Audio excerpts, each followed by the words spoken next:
Odd Taxi Episode 7. Wow! Grabe. You know, Odokawa did us a favor in this episode because he himself connected the dots, literally. Talagang sinunod niya sa isang papel para maintindihan ni Little Diamond yung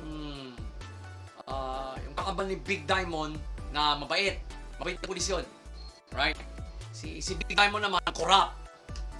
So, well, he didn't expect Little Diamond to trust him right there and then, but Little Diamond assured that he's going to hear his story out. So, as the story went along, okay, well, the reason why tinawag niya si Little Diamond because someone shot at his house. Okay? May namagal sa bahay niya. Okay? Yun ang pinagmulan ng scene na yun. Now, final scene. Well, ito pa lang si Kaki, marami pa lang pinagkakakutangan. Most especially to Yano. Yung pinaka-crime boss ng Tokyo. Remember guys, Dobu is just one of his agents. Tauhan lang niya si Dobu. And we all found out that Mystery Cases Manager, tauhan din niya. Mahaba na magkalaman ng mukong na to. And, well, he accidentally ran into Odokawa, si Yano. Okay, I never thought that that battle-rapping porcupine is Yano. So, siya pala nagpadukot kay Kaki. Right? Kasi, it's obvious. Marami pinagkakautangan si Kaki dito. Well, Odokawa has warned him before. Okay? Pay off your debts and be true to yourself. Obviously, he did not follow Odokawa's advice. Overall, it's a fucking good episode. Grabe. Case-wise, right? The first half of the episode, Odokawa practically connected all the dots para na maintindihan ni Little Diamond ang nangyayari. So, dinisclose din niya kay Little Diamond na he's working with Dobu. Kasi they got a common enemy, si Tanaka. Okay? Whom Dobu calls Skull Mask. Kasi nung time na namarin si Tanaka dun sa club na nandun si Odokawa, he was wearing a full face skull mask. Kaya talagang hindi na mukhaan ni Odokawa. Hindi na mukhaan. And it's obvious, this guy is out to kill him. Well, obviously, he's the likely suspect na sa pamamarin sa bahay ni Odokawa. So, from there, medyo pumikap ng pace kasi hinahanap ni Dobu at Odokawa itong si Tanaka. And they mistook someone as him. Doon sila na videohan ni Kabasawa. Right? So, the episode was properly paced. Okay? And you can now, the connections are slowly becoming clear na. We just found out in this episode that Mr. Ricky's manager is also working for Yano. Right? So, he has ties with Yano. At alam ng isang member na konektado siya doon. Si, I forgot, yung lead singer ng Mystery Kiss. Okay? Alam. Flow-wise naman, first gear shift. Well, Odokawa discovers that someone just shot his house. Big pala. Right? I know how it feels getting your house shot at, right? There's the proof. Okay? There's the proof. Ayun. Okay. That's another story. But that's another story. I'm just telling you that I've experienced it myself. Okay? And yeah, that was the first gear shift. Second gear shift is when we found out that Mystery Kisses Manager works for Yano. Sila pala ang dumukot kay Kaki at ginawang bait yung isang member. Right? So, this Yano guy is a douchebag. Oh no, douchebag is an understatement. A scumbag. Okay? Ito ang pinakamalaking scumbag sa buong Tokyo. Right? So, mahabang galamay. Okay? He even has ties with an idol group. Okay, so that's a gear shift for me. Final gear shift is when Dobo and Odokawa failed to catch Kabasawa. Okay? 3 very important gear shifts in which all of these 3 can play a role in future episodes. Well, right now I don't have any information as to how many episodes Odd Taxi will run. So talagang you can say I'm reviewing this unconsciously, okay? So, plot naman, linis. Despite connecting new dots in this episode, maiintindihan mo na ang plot ng episode na to. Alright? You cannot connect the dots yourself. Itong moot na to, maraming galamay. Right? One of them is Dobu. One of them is Mystery Kisses Manager. Alright? And, hindi naman direct na underling. Underling ni Dobu, si Big Diamond. Right? And now, Odokawa is pretending to work with Dobu. Marami! Look, he wants to take Dobu down himself eh. Kasi yung, we all know, si Shirakawa, naging kanyang babae, ginugulo nito. Ginugulo ng douchebag na to. Ito was also a douchebag, okay? Minimal natin o hindi. He is also a douchebag. Okay? So, malinis ang plot. Although, they connected newer dots here. Alright? Maiintindihan pa rin ng first time viewer ang episode na to. Right? So, yeah, overall, we had another great episode from this anime. Okay? Talagang bawing-bawi siya from that debacle in episode 4. That, I think, is probably the most pathetic episode of this anime. Episode 4, yung basto ni Tanaka. Right? So, Odd Taxi episode 7. 2 thumbs up. 2 thumbs up. You know, I don't know why most anime fans that I've ever come across on social media are not talking about this anime. Right? Yun ang napansin ko eh.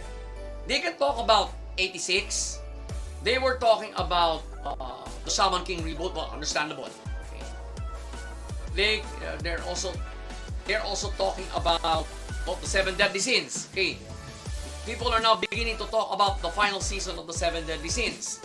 And they're also they're mostly talking about animes that have ended runs since last year. My point is, they are still talking about animes that have ended their runs at least last anime season. Tapos din eh. Right? We are now in spring 2021. Brand new anime season. Mas maraming brand new animes ngayon. Right? Odd Taxi is one of them.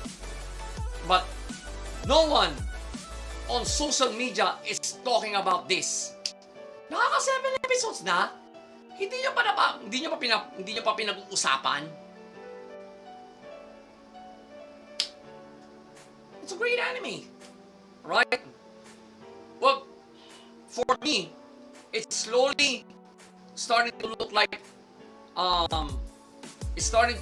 Beastars era parent. Hey, the way I see it. Kasi, well, we are not sure if Beastars will return for another season kasi based on the finale, well, we did review season 2. Based on the finale, parang hindi na babalik eh. Parang hindi na babalik ang Beastars. But, pagpatak ng spring anime season, we got this. We got its perfect alternative. Due to the deep dive factor that I have seen in almost every of this anime's episodes, pwede maging era parent to Beastars to. But yeah, but it's not as psychological. It's not as psychological as Beastars, but it'll keep you on edge because of these connections that are involved, and of course the main protag connecting them all in his brain. He may not be a trash talker, but once he talks, it makes sense sometimes. It makes sense half the time. Yan, alright? So, Otokawa right now is one of the smartest main protagonists this anime season. Right? Lintik ang utak ng walrus na to. And to think he's just a taxi driver. Okay? So, moral lesson here, never underestimate taxi drivers. Alright? They may be smarter than you. So again, Odd Taxi Episode 7.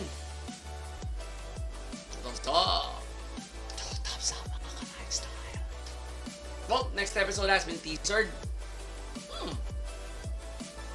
Okay, so we're gonna see what happens to Kaki, and I think we're gonna see a new set of dots being connected here. All right, so let's just wait for that.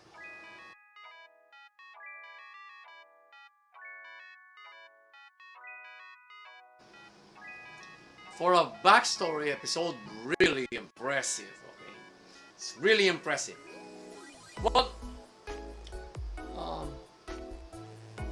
I couldn't say this is a backstory by just by the fraud, but also of the Nakajimas. Okay, Maeda was a non-factor in this backstory. All right. We got to know how Defraud and Misaki Nakajima met. So, she's an aspiring actress pala. An aspiring stage actress. Wow! Okay, now we all know how she became a vampire. Na-aksidente pala ang babaeng to. And, mamamatay na. Dinugo ni Defraud yung sarili niya kasi sa loob sa dugo niya. Pumatak sa bibig ni Misaki, poof! She's now a vampire. Then, ayun, nalaman ni Nakajima, nalaman ng tatay, pinakulong niya kay Maeda si Misaki dun sa Tsukishima Island, where she's been there ever since. Right? And, final scene. Wow! Okay? I don't know kung natuloy. But Defraud is trying to turn Maeda into a vampire. The same way na ginawa niya kay Misaki. Kasi, technically, mamamatay na si Maeda rito. Right? He got impaled by a piece of rebar during that earthquake. Right? But, I don't know if Maeda accepted it. Kasi, Defraud is the villain here. Right? Kumbaga sa interview with the vampire, siya ang Lestat dito. Si Defraud ang Lestat dito.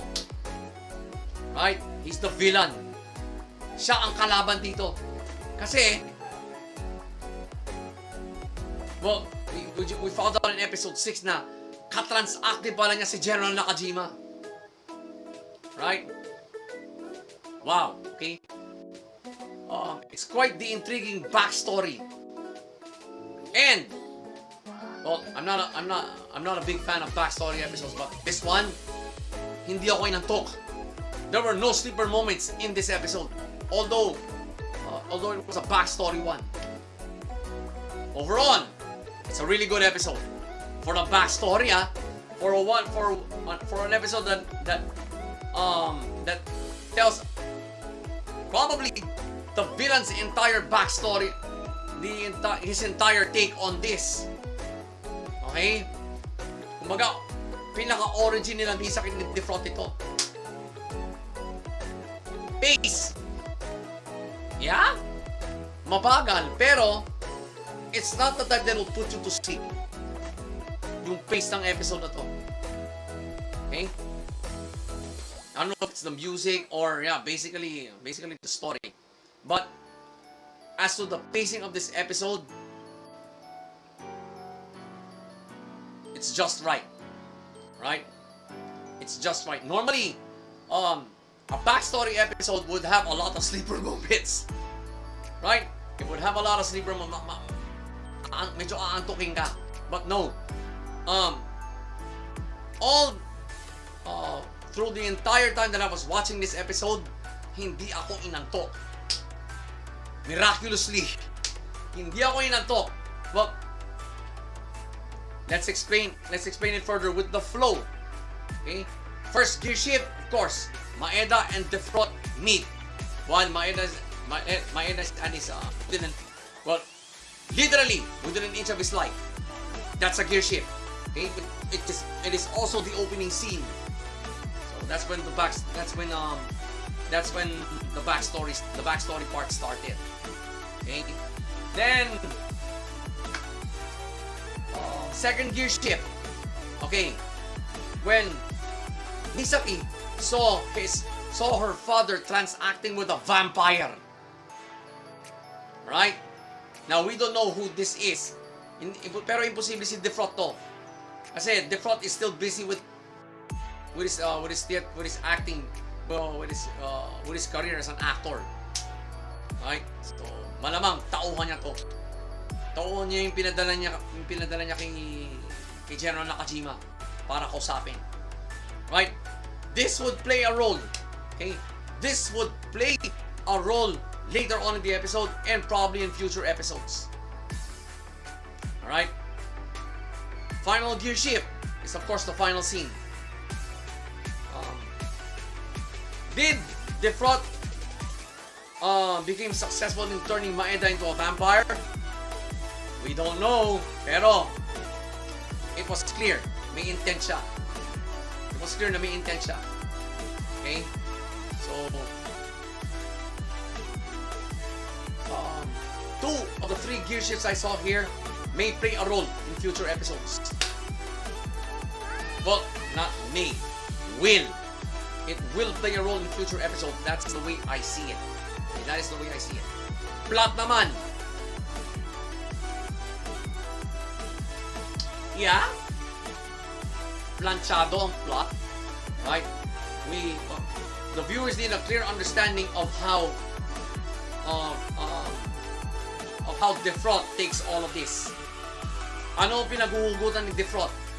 Bakit niya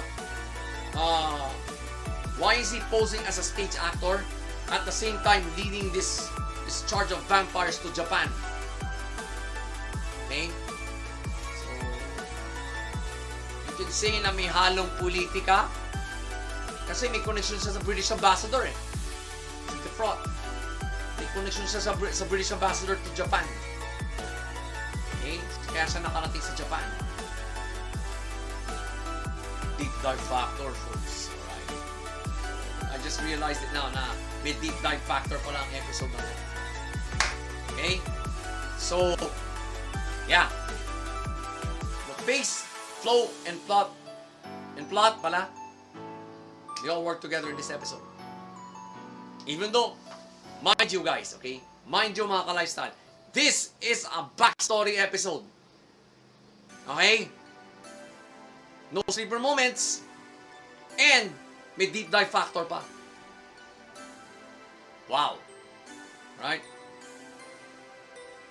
And it presented it in such a way na medyo dramatic, but dramatic and ominous in nature. Kumbaga, ang backstory na to magkakaroon ng impact in future episodes. Yun yung nararamdaman ko while I was watching it. So I really had to sink my teeth into it. Like a vampire. So, Mars Red episode 7. 2 thumbs up. 2 thumbs up. I've never been this sure about a backstory episode. Kasi malaking implication. The way I watched it, malaki ang magiging mga implications. Malaki magiging implication nito to future episodes. Right?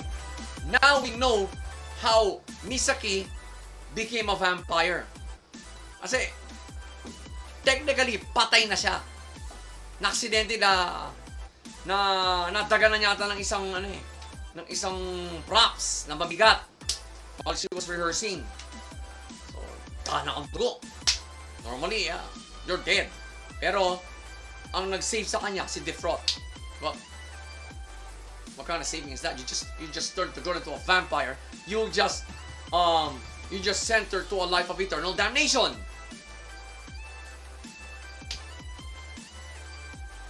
Well, technically, she's better off dead. Okay? Tapos, nagkaroon na ng role si Maeda rito when his future father-in-law assigned him to send Misaki to Tsukishima Island. Alright? So, dun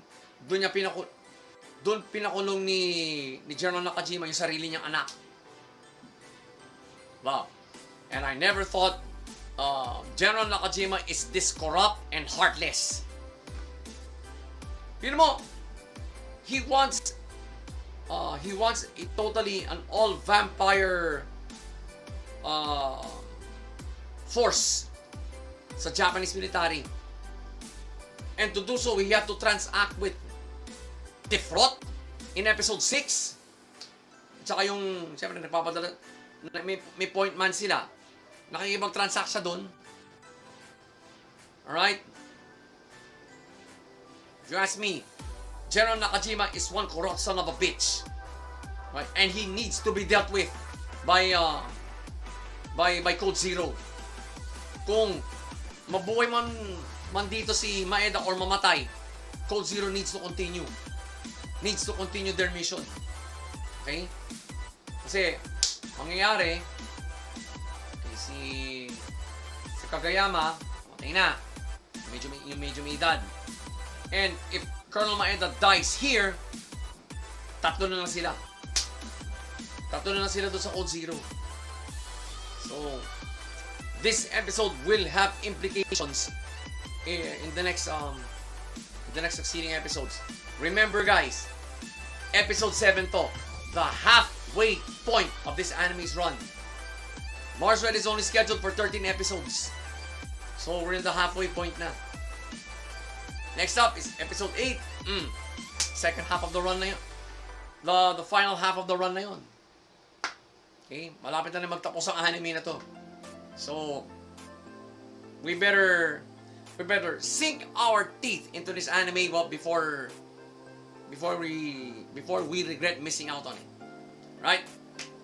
So again, Mars Red episode 7. 2 thumbs up. 2 thumbs up, mga ka-lifestyle. So, title of the next episode has been teasered. Wow. Right? The title itself is ominous. Mukhang creepy. Mukhang creepy ang magiging tatin ng episode na to. So, based on what happened here, and again, based on what happened here, I am so looking forward to that one. Kaya, tutok tayo.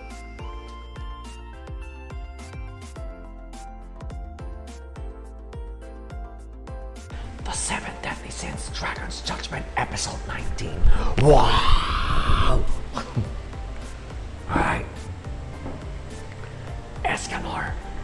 his most frightening look. Alright, so it's a move called the One Ultimate. Grabe. Now, kung pinabayaan lang ni Mendolas na mag-one-on-one para sila ng Demon King, he might have turned the Demon King into a bloody mess. Alright? He has that chance. But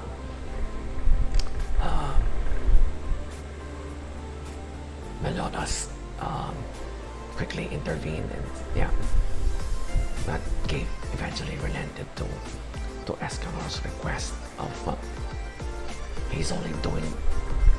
Well, Escanor basically said he was only doing this for his friends, the 7 deadly sins. So, pinabayaan ni Meliodas, but sumunod na rin yung mga ibang deadly sins. So, Escanor realized his mistake and apologized them. They're a team again. Okay? Alright. Wow. Grabe. Final scene. Well, Zeldris won his own battle with the Demon King. So, he was able to expel his own father from his own body. So, nahiwalay na sila. But, the Demon King did the unthinkable. He is now using the whole of Britannia as his vessel. Yeah. He is, aside from Escanor, yeah, he looks creepy right now, right? Like it just came out of a nightmare. Right? But everyone was smiling. Everyone was smiling. Well, they had a common idea. They had a common thought. The Demon King looks pathetic right now. So they're now more confident in kicking his ass. So sabi ni Meliodas, okay, let's go. That's where the episode ended. Pinitin pa nga tayo eh. Alright. So, that's where the episode ended. Overall, it's a fucking great episode. Okay? Wow. Pacing. Again, I'm going to complain about the pacing. Right? It's an epic battle. Come on, guys. Right? It should have made the moment, Escanor's sorry moment a little bit shorter. Because personally, I really want to see Escanor kick the Demon King's ass all by himself. Right? Did you see when he was in this one, the One Ultimate, he actually threw the Demon King to the other side of the of that arena, to the other side of that arena with just one punch. Yup, that was priceless. Okay, that was priceless. And you could have, the animators could have put in more priceless moments if it weren't for our rather lengthy apology scene from Escanor. Right? Excuse me. So that's the only complaint I have here. But if kung pinaikli lang nila yon, the pacing might have been better. Right? The pacing might have been better, and yeah, it could have been faster. Alright? So, flow. First gear shift, of course, yeah. Is when Escanor in the One Ultimate form was able to punch the Demon King in the face, throwing him to the other side of the arena. Priceless, okay? Priceless. Second gear shift, of course, when Zeldris was finally able to beat the Demon King in the mindscape. So he was able to expel his own father from his own body. Okay, that was creepy. Okay, that was creepy by itself. You see, all the Ten Commandments leaving Cestus' body. Grabe pagka-creepy nun. Okay, that was a gear shift. Final gear shift came when you could see the look on all the seven deadly sins faces. Even Elizabeth, they were all smiling. And well, I guess they're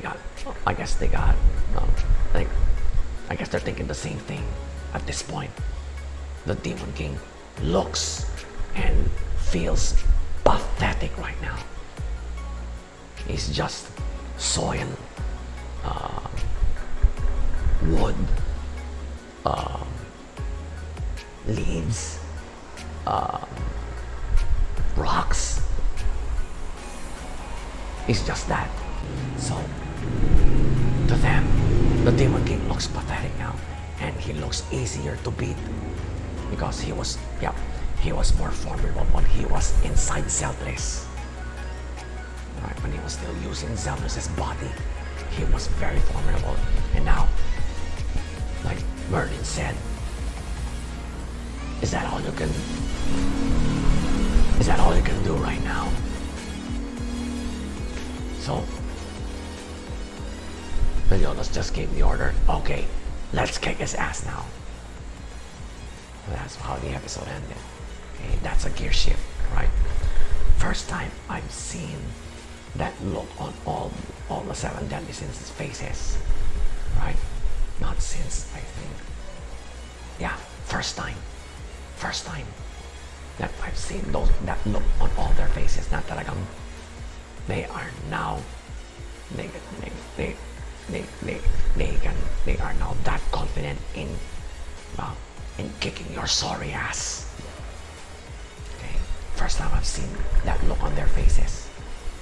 Kahit si Elizabeth na nakangiti pa rin eh. Alright? And she has those goddess eyes. That's that goddess eyes mode now. She's in goddess mode right now, so now she's ready to fight. She's ready to fight alongside her boyfriend, of course. So, wow. Alright. That is a gear shift. So three really cool gear shifts. Okay. That and the one that might the one that will probably play a role in the future in the final 5 episodes of this anime was the last one. Right? So wow, just can't wait for the next few episodes. I just can't wait for what's going to transpire in the final 5 episodes of this anime because of this one. So blood. Yeah. No backstories, no sleeper moments. Just straight up action and trash talking. Right? Vintage 7 deadly sins. Manchado blood. So, with that in mind, this was a great episode. Talagang, we can say it was an awesome setup for the final 5 episodes of this anime. Episode 19 tayo. So, 20, 21, 22, 23, and 24. We're now down to the final 5 episodes of this anime. And, well, I'm getting a good feeling right now that the 7 deadly sins want to go out with a bang. Yeah, in all indications from this episode. So, the 7 deadly sins Dragon's Judgment episode 19. 2 thumbs up. 2 thumbs up. Like I said a while ago, yeah, the 7 deadly sins are Studio Team wants this anime to go out with a bang. Kasi they only got to handle this anime from season 3 lang. Okay. And then, as early as season 2 pala, Kasi the one that handled season 1 was A1 Pictures. Okay, season 1 lang. So they made some blunders in season 3, which was really obvious. Okay, and wow, did they make up for it here in the final season? And yeah, in all indications from this episode, they want the 7 Deadly Sins to go out with a bang. Okay. Yeah. It's now beginning to sink in me that this anime is about to end. Well, the manga has ended. I think the manga has ended. So that's why they're trying to finish up with the anime adaptation. Rightfully so lang. Rightfully so. So again, the 7 Deadly Sins Dragon's Judgment episode 19. 2 thumbs up. 2 thumbs up, mga ka-lifestyle. Title of the next episode has been teasered. Yun lang. But it's a more curious title than the last one. Don't you think? Sino kaya yun? Who are they referring to? But we are going to find out in the next episode. I am so motivated to watch that one because of this one.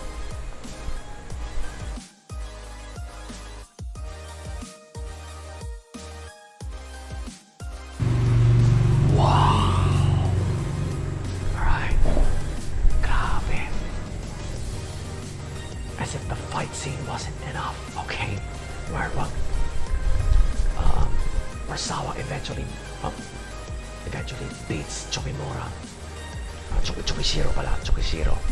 but before she could deliver the final blow, her memory of, and then she thought she heard Asahi's voice. That stopped her, but from out of the sky, bam, someone rips Chukishiro's insides out, then flies back into the sky, disappears. What the fuck?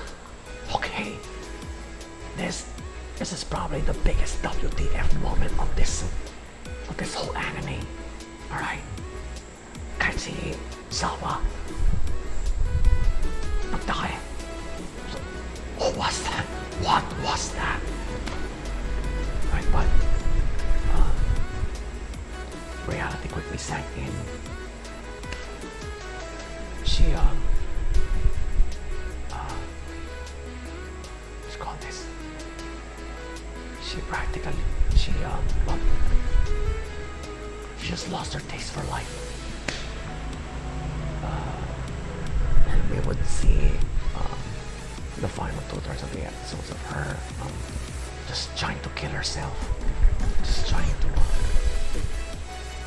end her own misery. I really felt sorry for Sawa here. She just wanted to end her life, and of course her former boss, whose real name is Iori Makabe, right? Iori just wouldn't let her.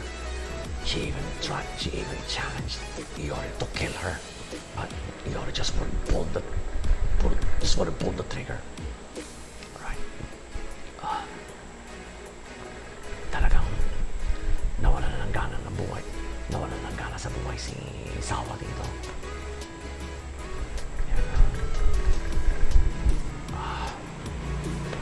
I really felt sad for her. Final scene. Well, Blondie and Iori met up. A pregnant Blondie, okay? I forgot her name. I always forget that blonde woman's, that blonde bitch's name, okay? I always forget her name. But,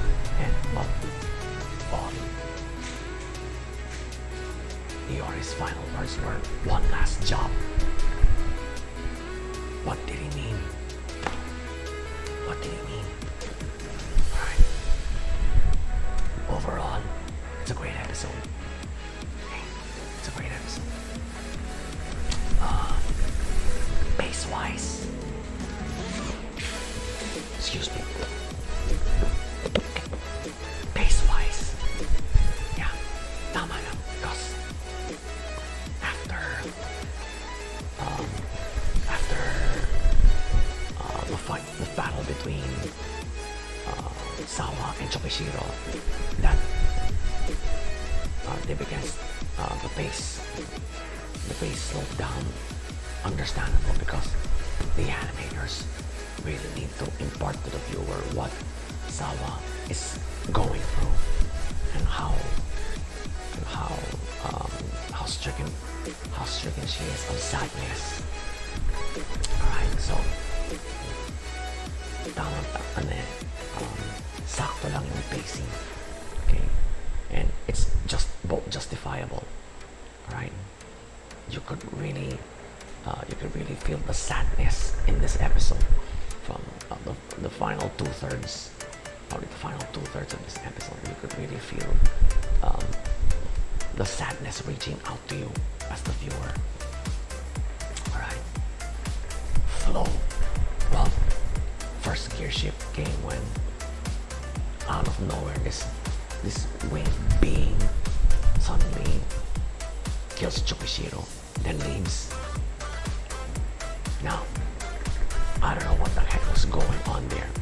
Even Sawa, we all don't know who or what that thing is. Second gear shift came when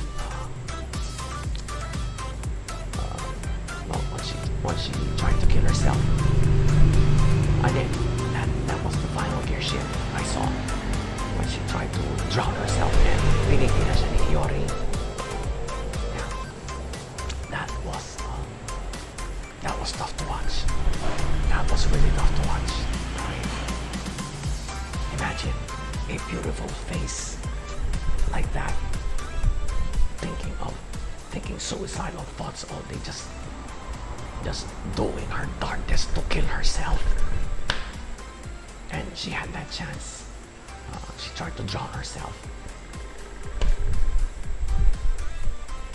knowing quite well that she can regenerate during the first 5 minutes, whatever injuries she sustains.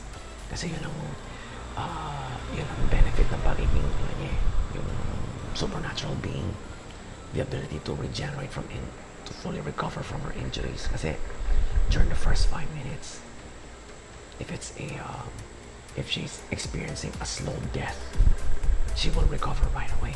But if the death was quick, she's not coming back. Okay, so she was trying desperately to kill herself, right? And her trying to drown herself right there, it was really tough to watch. Okay, it was really tough to watch. Akala nyo ba yung main protagonist is trying, that OP character is trying desperately to kill herself. Okay, that is the catch of being nearly immortal, nearly unkillable. When you want to kill yourself, killing yourself is a bitch. Alright, so talagang you can feel the sadness. You can feel Sawa's sadness in this episode. You couldn't, you really can't help yourself but feel sorry for her, but feel empathy, okay? Feel empathic. So plot, malinis again, okay? In typical Joran fashion, malinis ang pagkaka-plot nito. It's, well, the final two-thirds of the episode, no sleeper moments. It kept me to the edge of my seat. Talagang, well, sadness is sometimes a bitch. Okay, it can drive you nuts. It can drive you to suicide, as in the case of Sawa. It is driving her crazy. Right? It is driving her crazy.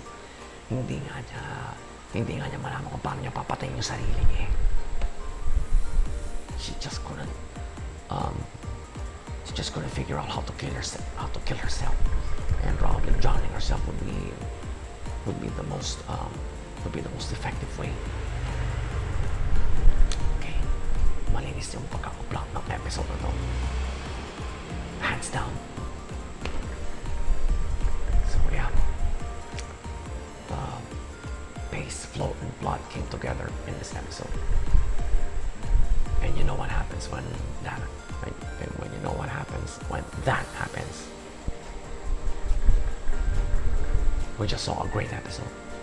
Another great episode from this anime. So, Joran, the Princess of Snow and Blood, episode 8. 2 thumbs up. Wow. Alright. Joran and now Cestus are the 2 animes in this card roster that has yet to receive a rating lower than 2 thumbs up. Alright. Cestus, kanina lang, I just gave Cestus the 2 thumbs up for its latest episode. So for the first 6 episodes, puro 2 thumbs up na rin siya. And now for Joran, first 8 episodes, 2 thumbs up parati. They're both fucking good animes, and I can't believe most anime fans are missing out on these 2, especially ito. Okay, especially ito. Lintik ang deep dive factor ngayon. Lintik ang deep dive factor ng anime na to. This is Moriarty the Patriot's closest rival when it comes to the deep dive factor. Okay? Kasi, napanisip ako kanina eh. Who the hell, or what the hell was that just killed Chokishiro? Okay? Kumaga, siguro nakawa kay Sawa. Siya nang tumapos kay Chokishiro. Alright? Pero, it's obvious, Sawa beat Chokishiro handily here. Halata yung the drive to kill. Okay, the experience, and of course the skill. For a while, Chokishiro was toe-to-toe with Sawa, but in the latter half of that battle, no.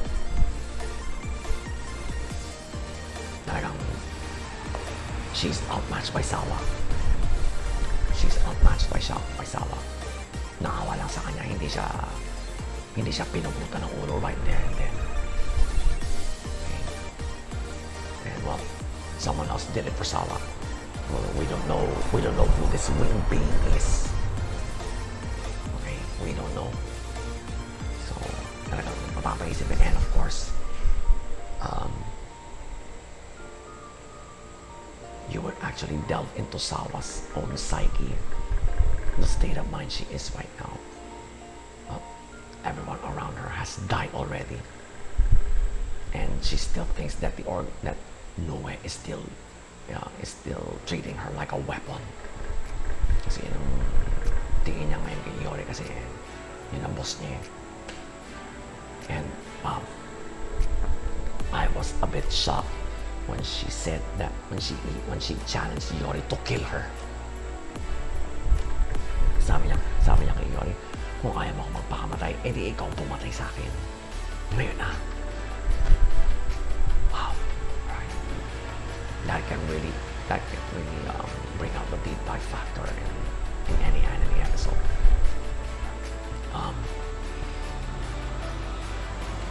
And of course, yung meeting nila nila Yori tsaka ni Blondie. He said one last job. What does he mean by that?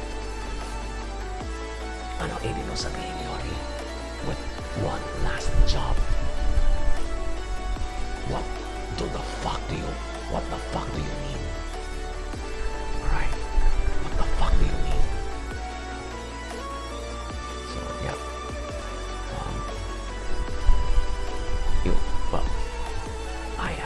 right to doubt, to question Yori's motives, why he wants to keep Sawa alive. Right? I'm beginning to doubt this guy. As early as episode 7, I'm beginning to doubt him. Alright. So, grabe ang deep dive factor ng anime na to. The way it makes you think, the way it makes you feel. Yeah. That's the reward you get for watching an episode of this anime from start to finish. You get to use this, not just this. Alright, not just this. This. So, wow. I'm looking forward to the next episode. So again, Joran the Princess of Snow and Blood, episode 8. 2 thumbs up. 2 thumbs up, mga ka-lifestyle. Well, in typical Joran fashion, no teasers. So, hey, with an episode as intense as this, you just gotta be motivated to wait for the next one, as I am. Right? I am so looking forward to the next episode, and I hope Sawa snaps out of this. Right? Someone as beautiful as her shouldn't be thinking this way. Come on, even in real life.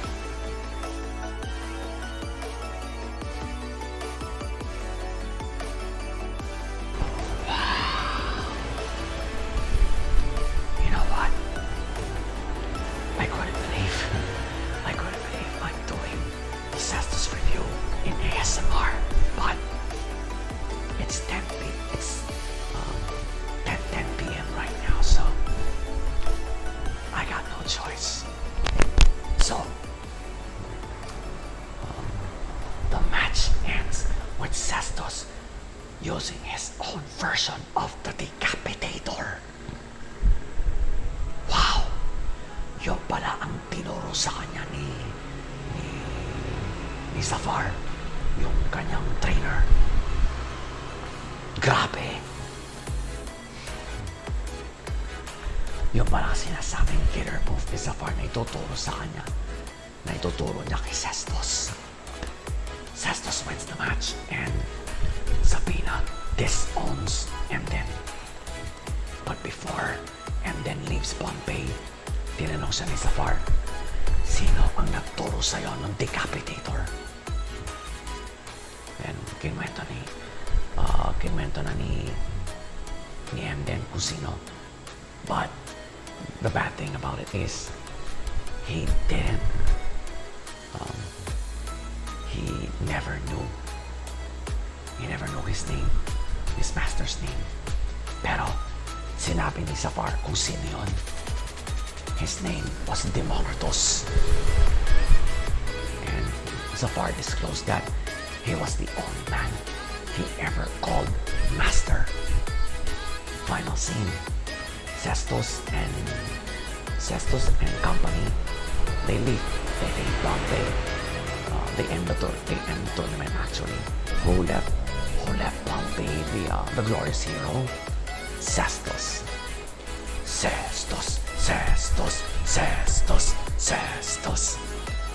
The people of Pompey were actually chanting his name as he was leaving Pompey. He became a people's champion. Mala Manny Pacquiao pa lang ang naging dating ngayon ni Cestus sa Pompey. Alright? He was a people's champion.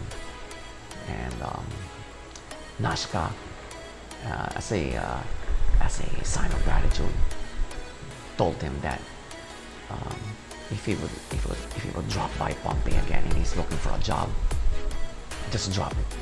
Just tell anyone in Pompey to drop his name. That means something, right? That's the power of influence for you, right? Well, I'm gonna explain later, right? So that's the final scene. Well, actually, the final scene was Cestus leaving while its citizens were cheering him on. If that doesn't make you a people's champion, I don't know what will. Right? Then, of course, the history lesson. Okay. Overall, it's a fucking great episode. Grabe. Right. Pace-wise, well, it was properly paced, alright? But from the get-go, it was fast because there was a fight going on. Natural. There was a match going on. So the pace is naturally fast. The exchange of moves between Emden and Cestus, yup, that's boxing for you. But then the moment Cestus landed his own version of the decapitator, which is a direct punch right here sa batok.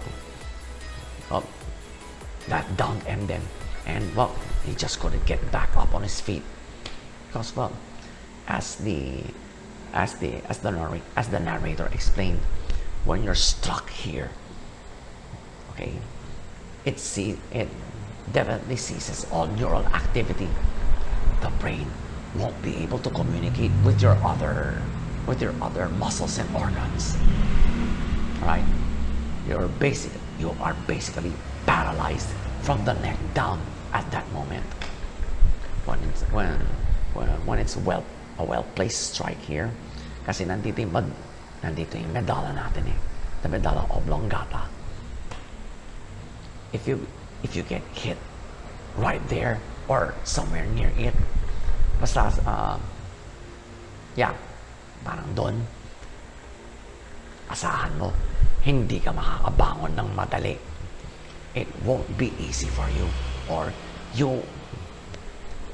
it can even kill you. Right? Yung sinabi ng narrator doon, totoo yun. It can be a killing blow. Right? Kaya, in modern boxing, that is now an illegal move. Any hit to the back of the head or anyone here, it's called a rabbit punch. Illegal yon. If you're a boxer and you do that in an official match,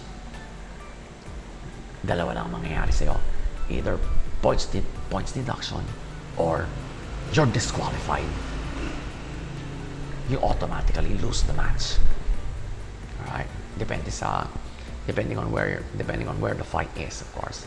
And I'm talking about professional boxing because I've seen a lot of professional boxing matches in my life. Okay? So, talagang delikado yan dito. If you get hit here, kamamatay mo talaga. So the animators really need to explain to the viewer what is at stake when you get hit, when a fighter gets hit here during those times. Kasi noon legal pa yon. Ngayon totally illegal in modern boxing, or even I think also in mixed martial arts, that's an illegal move. Alright. So the pacing of this episode was just right. It was just fucking right. Okay. Flow naman. First gear shift is, of course, Cestus unleashes his own version of the decapitator. Talagang direct punch sa rito. Kasi si Emden, forearm shot sa bato, di ba? We all saw it. It's a forearm shot to the back of the head. Pero si Cestus, medyo mas accurate yung kanya. Talagang direct punch dito. All the force was transmitted from lower extremities up to that fist. Tapos medyo malapit sa medulla, malapit sa dito, sa occiput. Dito niya binanalan si Emden. Kaya hindi na nakabangon si Emden. Alright. grabe. Second gear shift is of course Zafar's expose on Emden. So we now know that Zafar and Emden were trained by the same master, si Democritus. That can be crucial in future episodes. Alright? So kumbaga,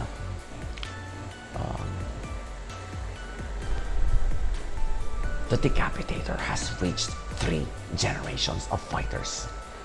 If you can deep dive into that episode, okay, we're actually deep diving into it right now. First, of course, si Democritus, then si Zafar, then si Cestus. So that's 3 generations already. A lot like the 3 generations of philosophers, the 3 most famous generations of philosophers. It started with Socrates, then Plato, then he passed it down to Plato, then Plato passed it down to Aristotle. Parang ganun yan. In the case of this anime, 3 generations of fighters that used the Decapitator. Well, let's hope and then passes that knowledge on to another fighter. Okay, so final gear shift is of course when Cestus was being cheered on by the citizens of Pompey as he was leaving the city. So this confirms that he is now a people's champion. Confirmed, eh? You don't have to we don't have to deep dive into that. It's obvious, okay? The people love the way Cestus fought Emden and won on how he beat Emden. You can call it a tit for tat. Yep, it is a tit for tat. Right? Ginamitan si Emden, ginamitan niya ng Decapitator si Cestus. Then, of course, and I thought, what is the secret? What is the secret technique Cestus is talking about? Yung pala, Decapitator din. Pero, mas lethal yung version niya. Talagang direct punch dito sa batok. Malapit pa sa medala eh. Malapit pa sa medala dito at the base of the skull. Alright? You can actually you can actually paralyze another person if you hit it right. If you hit him right here with anything, much less an open, much less a closed fist. Okay? I repeat, nakamamatay talaga ang ganong klaseng blow dito. You can actually kill someone with that. Those were 3 satisfying gear shifts. The last, the second one being crucial. It may play a role in future episodes. So you gotta be aware of that. Okay? So kita niyo na, may deep dive factor ang episode na to. So plot malinis. Right? It was planchado ang plot because in all indications Cestus needs to end the match as quickly as possible kasi kapag tumagal pa yan malamang si Emden ang mananalo. So he had to end the match quickly. So when he decides to use that move. Siguro hindi pa sinabi ni Zafar sa kanya kung anong pangalan ng move na yun. Yan.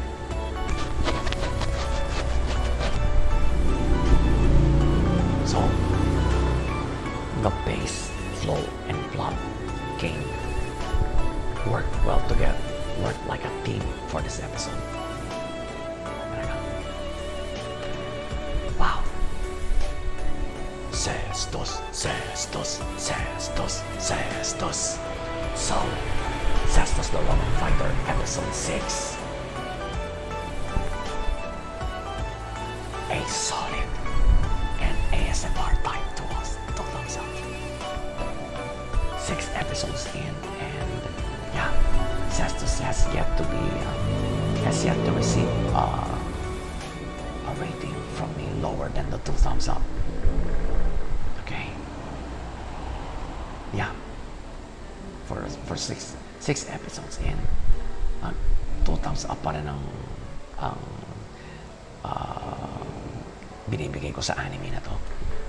Right? It's that fucking good. Now, if you're into sports animes, I would strongly recommend this one to you. Although hindi pa tapos. Right? Oh, by the way, I just found out that Cestus will only have an 11 episode run. So, we just reviewed the halfway point already. So, pareho sila ng 86. It will, they both have 11 episodes in its run. So, yeah, if this anime ends, yeah, I'm definitely going to miss it, because we're getting a history lesson here. Okay, a sports history lesson. I personally thought that I never thought that boxing during Roman times was this hardcore, was this violent. Walay. There are basically no rules, right? You can hit your opponent anywhere in the upper body. Of course, siyempre, ang low blow, kahit during those times, bawal. It's an illegal move. It's already an illegal move back then. Pero any shot above the waist, it's perfectly legal. Kahit dito mo pa siya tamaan sa batok. Right? And the gloves they use, there's no padding. Ang pinaka-padding lang ng fighter, yung bandage, yung bandage sa ilalim. Yun lang ang padding niya. The rest, it's, nakita niyo naman yung gloves na ginagamit ni Cestus. Leather, and may iron pa dito, at saka dito. Tsaka meron pa rito. Alright? You get punched with, someone punches you with that kind of a glove, you will end up in the hospital. Okay? One punch can send you to the hospital. Definitely. Pero kung regular boxing glove, hindi pa eh. Right? The fighter has to hit you hard enough to take you down. Right? But in those days, you can be hit as hard. You can actually die from just a single punch. Right? Katulad ng what both Cestus and Emden did, yung decapitator. That's a scary hit. Dito ang target eh. Dito ang target yan. Sa batok. Near the base of the skull. I'm telling you mga ka-lifestyle. You get hit right here. Kaya nga, you get hit right here in any way, shape, or form. You can die. You can actually die from it. Right? So, ingat kayo. Alright? So again, Cestus the Roman Fighter, episode 6. 2 thumbs up. Okay, 2 thumbs up. So, next episode has been teasered. Looks like it's a new chapter. Looks like we're going to start a new arc in this anime. So, yeah, I'm looking forward to that. After what I just saw in this episode, I am hungry for more, alright? I'm hungry for more.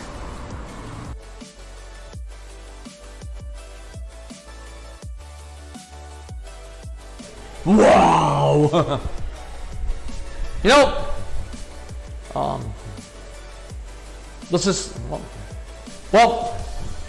the suspense is finally over. All hail Godzilla! Confirm na. This was the opening scene. So, binomba nila yung cocoon, and out he comes. Then, all of a sudden, boom! He has probably nuked Tokyo. Alright? So, everybody was busy with their own, what you call this? Their own ways on trying to stop this impending worldwide catastrophe. Okay? Then, final scene. Okay, then final scene. Yun has seen the destruction Godzilla has wreaked upon emerging from his cocoon. And his final words were, the catastrophe has started. Alright? Yeah. Did you see that mushroom cloud? Abay, para mong binagsakan ng tatlong nuclear bomb ang Tokyo eh. Right? That came from Godzilla. No. Alright? So overall, okay, I'm gonna make this review as short as possible because it's evening already. Right? I don't want to go ASMR on this, okay? Overall, it's a fucking good episode. Right? Why? Okay. Pace muna. It was properly paced. So, kumbaga, syempre, the action-packed sequences are fast. Right? Natural. But the side lights, yung mga diskusyon ni Meiki, Professor Lee, at syempre yung back and forth exchange of messages nila ni Yun. Yup. Alright. Although the message exchange, yeah, medyo bumilis na when Yun and company were trying to escape those giant fleas. I call them giant fleas because they actually look like fleas. Okay? Mukhang mga pulgas na nakadroga eh. Nakatira na droga, parang ganun kalaki. So, it was properly paced according to the situation. Okay? According to the scene talaga. So, I got no complaints with the pacing. Okay? Pwede natin i-describe na suabe ang pacing. Okay? Yun nga. Action-packed sequences, of course, it's fast-paced. Right? Pagdating naman sa flow, first gear shift is, of course, the opening scene. Okay? It's confirmed. Godzilla is here. Okay? It's unmistakable. Okay? Those scales of his, they glow when he's about to go nuclear on the enemy. Okay?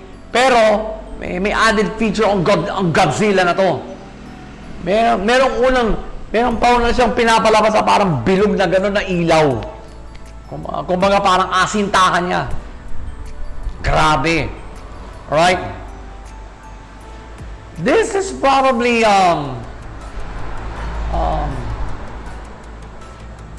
the most aggressive version of Godzilla. Pinaka-aggressive siguro to. Kasi two nuclear bombs didn't kill him. Dalawa yung binagsak sa kanya eh. Pero his armor reacted to it. Nung una medyo nasugatan. But silyado ang sugat. Second bomb came in. The armor knew what to do. Binalot sa parang ano ba to? Parang compressed red dust o doon lang sumabog yung nuclear bomb. It did not even touch Godzilla. Wow! Second gear shift. Nung nag-meeting ang ang core ng Shiba Consortium at saka yung grupo nila May. Okay. There is a super calculator that can be made. Pero, I think they have to complete this, yung diagonalizer muna. All the materials they need are in India. So, kailangan pumunta nila May sa India. Alright? But, while all of this was going on, a flock of Radons are attacking London. So, talagang gulo na. Talagang the end is near na. Talagang the end is near na. Okay? The apocalypse is here. So, ganun yung naging feeling ko when I saw this gear shift. Final gear shift came when Yun and company were able to escape the giant fleas. And of course, well, Jet Jaguar had to stay behind for a while para to buy them some time.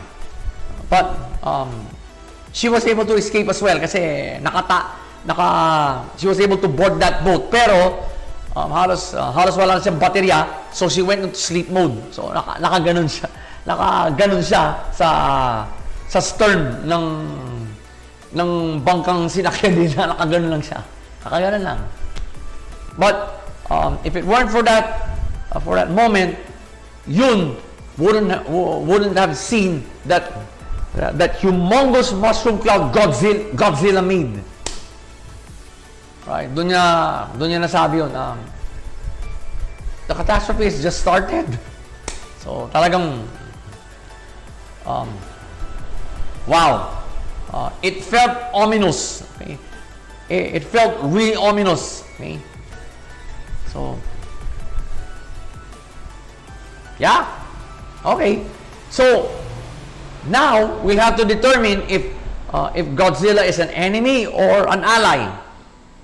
Right? Kasi usually in the past incarnations of Godzilla, he comes out to neutralize the other kaijus. Doon siya talaga lumalabas.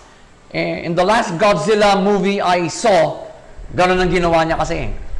Even Godzilla King of the Monsters, ganun ang ginawa niya. So, he beat King Ghidorah and basically by beating that alien kaiju, all the other kaijus now fear him. Kaya, hence the title, Godzilla King of the Monsters. Will he impose his will as the King of the Monsters in this anime? Yun ang tanong. Okay? So, there's a deep dive factor for you because of the final gear shift. Because of the first and final gear shifts of this episode. Right? Plot-wise, okay, I'm slowly getting the system of Bones in Orange for this anime. Okay. They have to present Yun's side of the story and May's side of the story. Kasi silang dalawa talaga ang bida rito. Okay, silang dalawa talaga. In their hands lies the key to ending all of this destruction. All right? Now, they still have to determine kung kakampi nga si Godzilla or ito talaga ang kaaway nila. He may be the one singular point they're looking for. All right? So, another deep dive into that episode. Okay? So, plot-wise, power tip for watching this anime. You have to watch the episode from the beginning. Kung hindi nyo maintindihan ang buong plot ng episode. Right? Kasi they're presenting two sides of a story. Kasi si Yun at si May, they're on opposite sides of the world practically. Okay? Yun is in Japan. May naman since episode 4, she's in England. So, magkabilang dulo ng mundo na yun. Magkabilang dulo ng mundo yun. Right?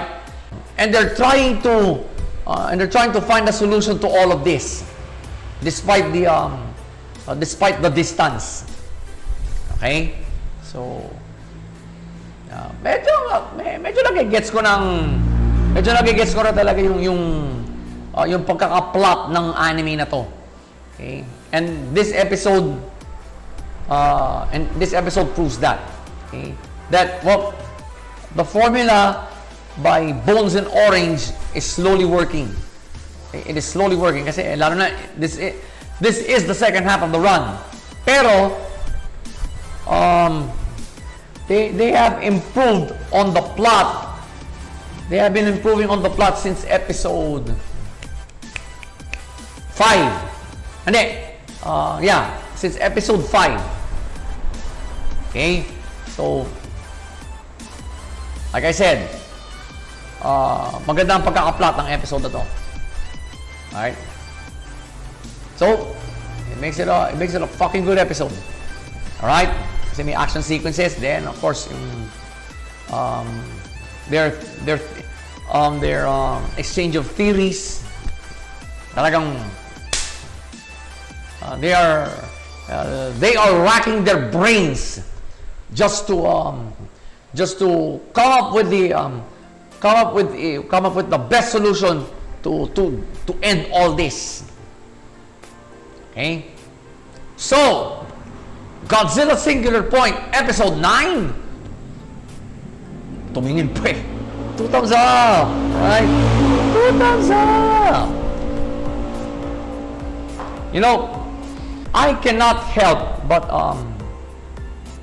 compare this latest anime version of Godzilla to its movie predecessors. Kasi, yun talaga mga napanood ko eh. Yung Godzilla ni Matthew Broderick, that was I think in 1997 yata. 97 or 98. Yung kay Matthew Broderick. Alright? Then yung Godzilla 1985, yung kay Raymond Burr. Then of course the last two Godzilla movies. Comparisons can't be helped because Bones and Orange are trying to present this as an alternate storyline. An alternate Godzilla storyline. Kumbaga, alternate reality.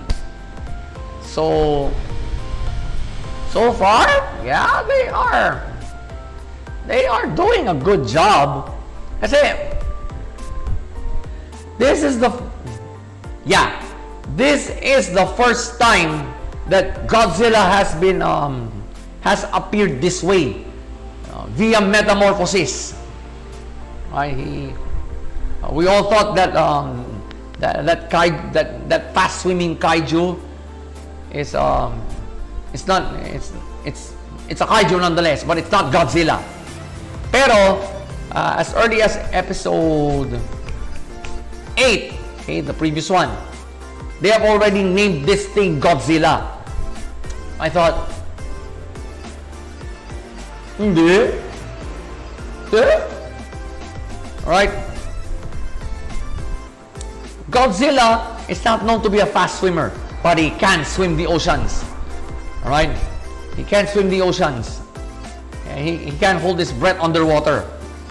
Kaya nga siya nakakalong yun ng ganun eh. Right? Excuse me. So, but he's not that fast a swimmer. But this kaiju was. So, kumbaga, Godzilla's metamorphosis confirms Bones and Orange's claim that this is an alternate storyline. Right? This is the first time that Godzilla made his first appearance through a metamorphosis. Okay? Talagang he sealed himself into a cocoon of red dust. So, doon nag-ipon lahat ng lakas niya, yung kapangyarihan niya. Then, well, thanks to the Japanese military, his cocoon broke, out he comes. Boom. There's your Godzilla. Thank you so much. Alright? Ngayon, everybody now has to figure out whether Godzilla is a friend or a foe. Okay? So, yun ang dapat natin malaman lahat. Okay? Is Godzilla here to help us out in this crisis, or he's going to help his fellow kaijus destroy the world? Right? So, that's the deep dive. That's the deep dive factor of this episode for you. So again, Godzilla Singular Point episode 9. 2 thumbs up. Excuse me. 2 thumbs up, mga lifestyle. No teasers again. So, what are we gonna do? Hintayin natin ang next episode at panoorin. Because of what happened in this episode, motivated ako panoorin yun. Ewan ko lang sa inyo.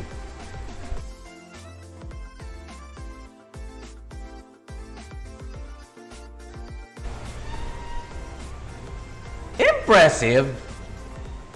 Kahit walang mga battle scenes, alright?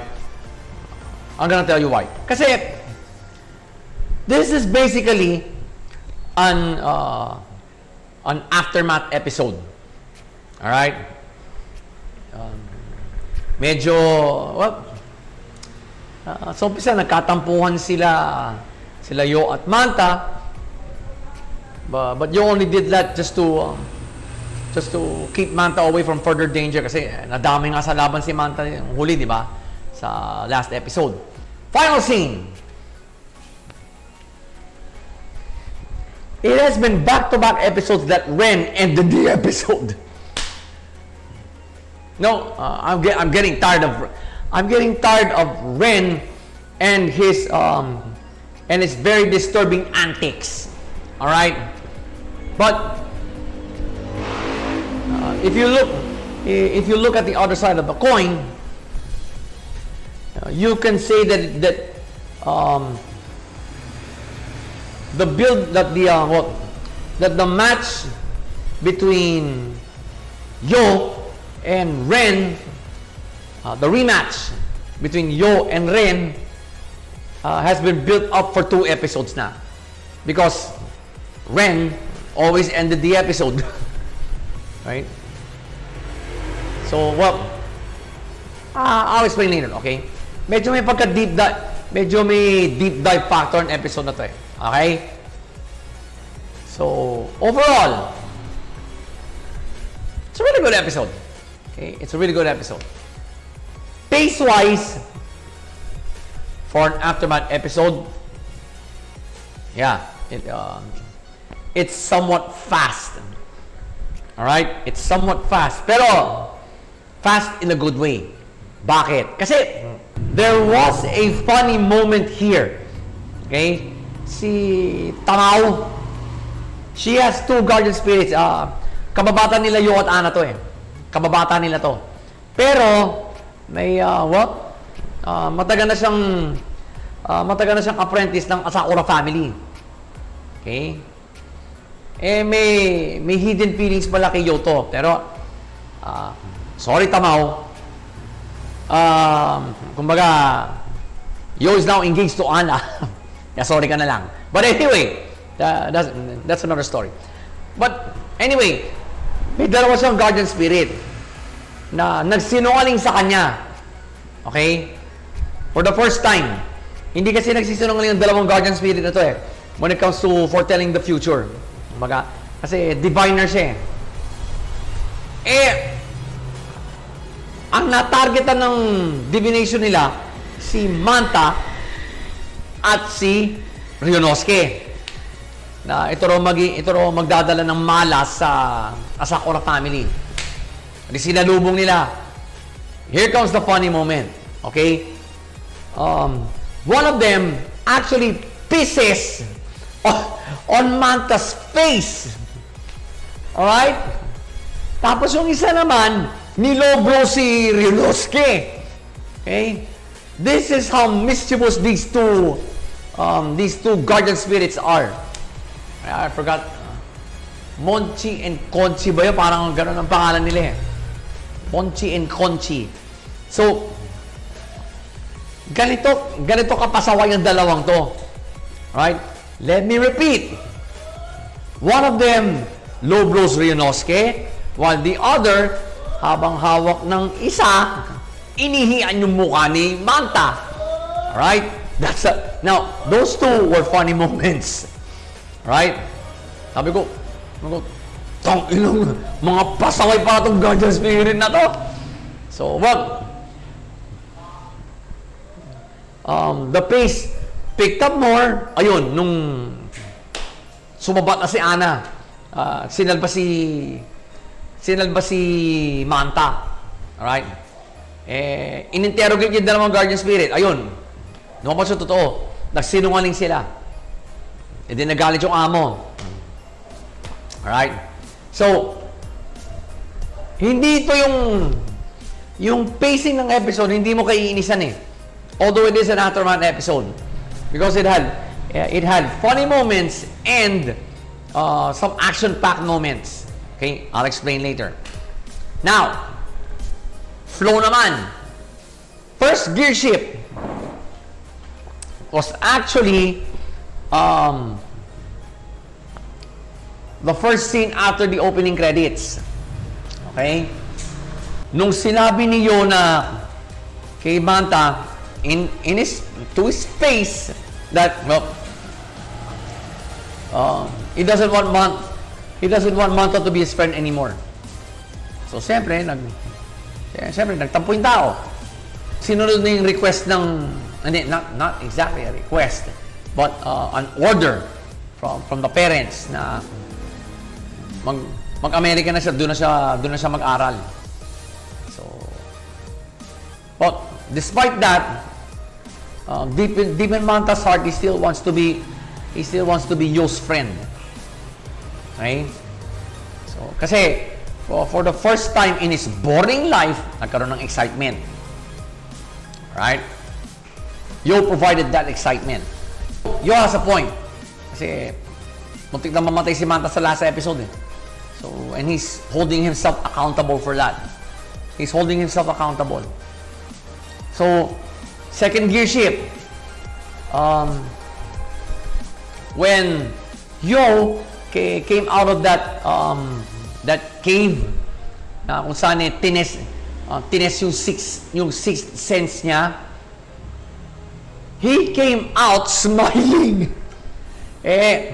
Ini-expect nila Ana at ni Amidamaru na gano'n na siya, siguro tuliro or short-tempered. Basta ang ini-expect nila, ibang yun na ang lalabas. But nope, they were dead wrong. They were dead fucking wrong.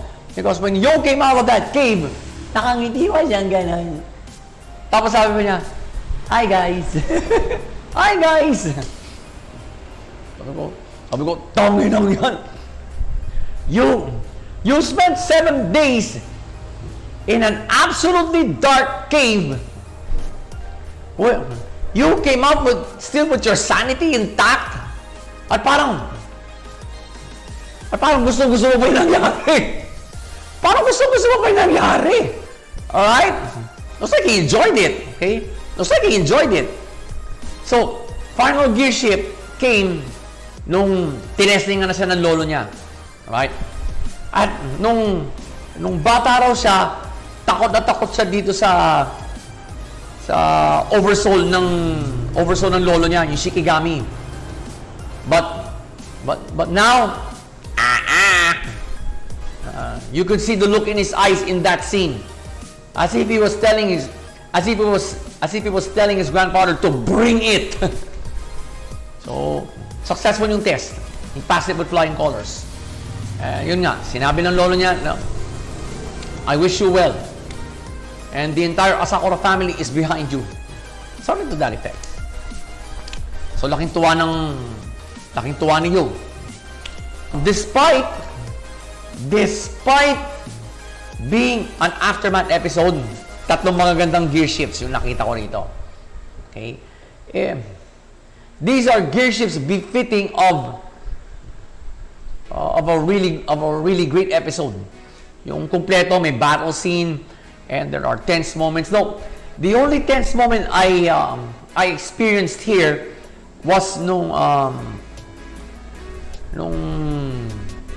nagkatapuan sila Yu at Manta. That was the only time I felt tense. Okay? That was the only time I felt tense in the episode. So, okay lang. Alright? Plot-wise, it was a lot to take in. But, you have to be so into the original plot that you have to compress it carefully, but the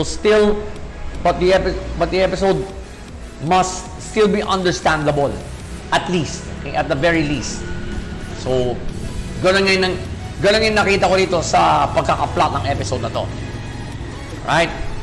Now, if you're a fan of the original series, do not be disappointed with this episode of the reboot.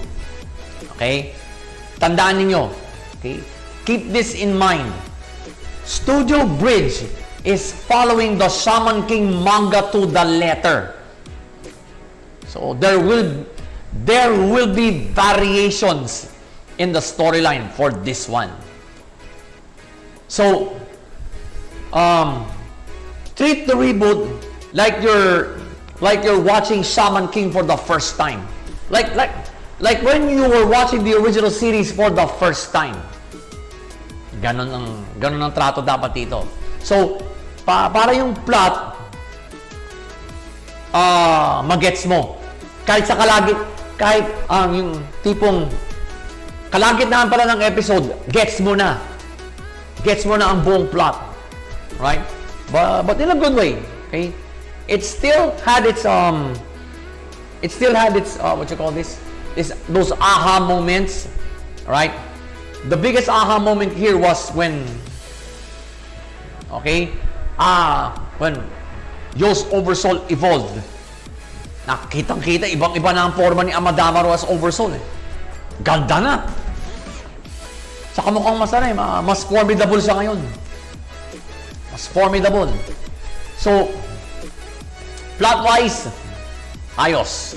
You can also say na malinis. Okay? Malinis yung plot. Kasi maganda yung pagkaka-compress. Okay? It was well compressed. Okay? So, it's a really good episode. Right? So, Shaman King 2021 episode 8.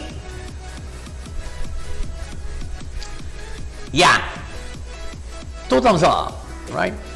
2 thumbs up. You know what?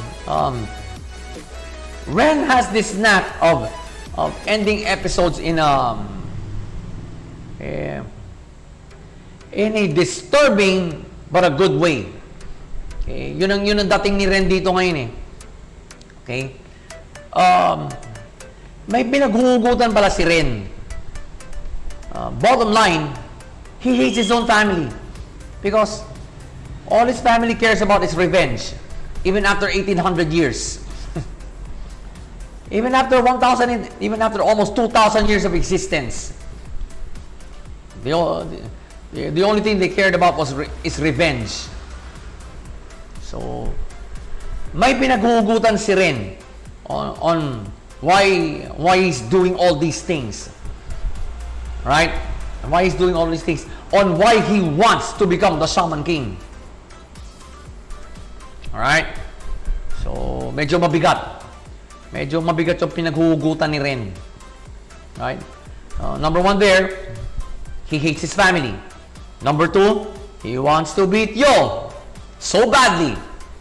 And number 3, well,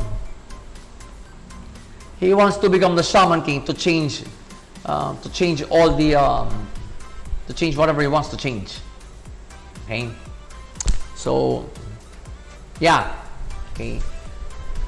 Ren has become a factor in this anime, and in the original series. He is a factor in Yo's character development. He is a factor. Sila ni Horo. Okay, outside of Yo's own personal circle of Midamaru, Ana, at saka si Manta. So outside of that, he had Ren and Horo. Okay, so at saka si Ryunosuke. Yan, si Ryunosuke. Okay, silang tatlo talaga yung dumadamay kayo pag may hindi, I mean, either one of them naging witness sa character development ni Yo. So, siguro ang pinararating dito ng Studio Bridge that Ren will play a major role in Yo's character development all along this reboot. Okay? That's probably the message Studio Bridge wants us to wants to send to all of us. Okay, not just the Shaman King fans, but to every to the new generation of anime fans. Right? Kasi back-to-back episodes, Ren ends the episode. So, yeah, yun ang nakikita ko dito. That's the deep dive factor of this episode. Kaya ako binigyan ng 2 thumbs up ito. Alright? Kasi I am slowly seeing the slow but sure evolution of the main protagonist here. Mas maganda yung tingin ko mas maganda yung magiging mas maganda yung ipapakitang character development ni Yo dito sa reboot kaysa sa original series. Alright? A lot has happened in the last 8 episodes. Right? So, in all indications, there's more to come for Yo on his road to becoming the Shaman King. So, I'm excited because, as I said a few reviews ago, that I am going to watch this reboot like it's a brand new anime. And yeah, so far, yeah. Okay. So far, it's doing good for me. So again, Shaman King 2021 Episode 8. 2 thumbs up. 2 thumbs up, mga ka-lifestyle. Para the next episode has been teasered. Tumuyok pa ako dun. Eto na! Okay? It's in the title itself. Okay? Ren versus Yo 2. It's gonna happen. Kaya, tutok na tayo.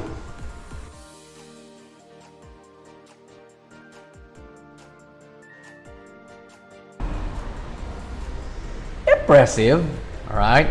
Before we start the 86 review, let me know in the comments below how you think of this background. Alright? So, let's get on with it. Well, it's basically an expose. Shin and Company now opened up to Lena about something that she needs to know. Right? The regiment they have now is the the retirement section of the district. Kasi, well, if you're a mixed race, like tiga 86 ang tatay mo, tapos Alba ang nanay mo, so mixed race, you are sent to Shin's company. Whether kung insubordinate ka, they'll transfer you there. And basically, if you have served well in other units during your last year, during the last year of your term, you get sent to Shin's company. Basically, no one retires from service from the 86.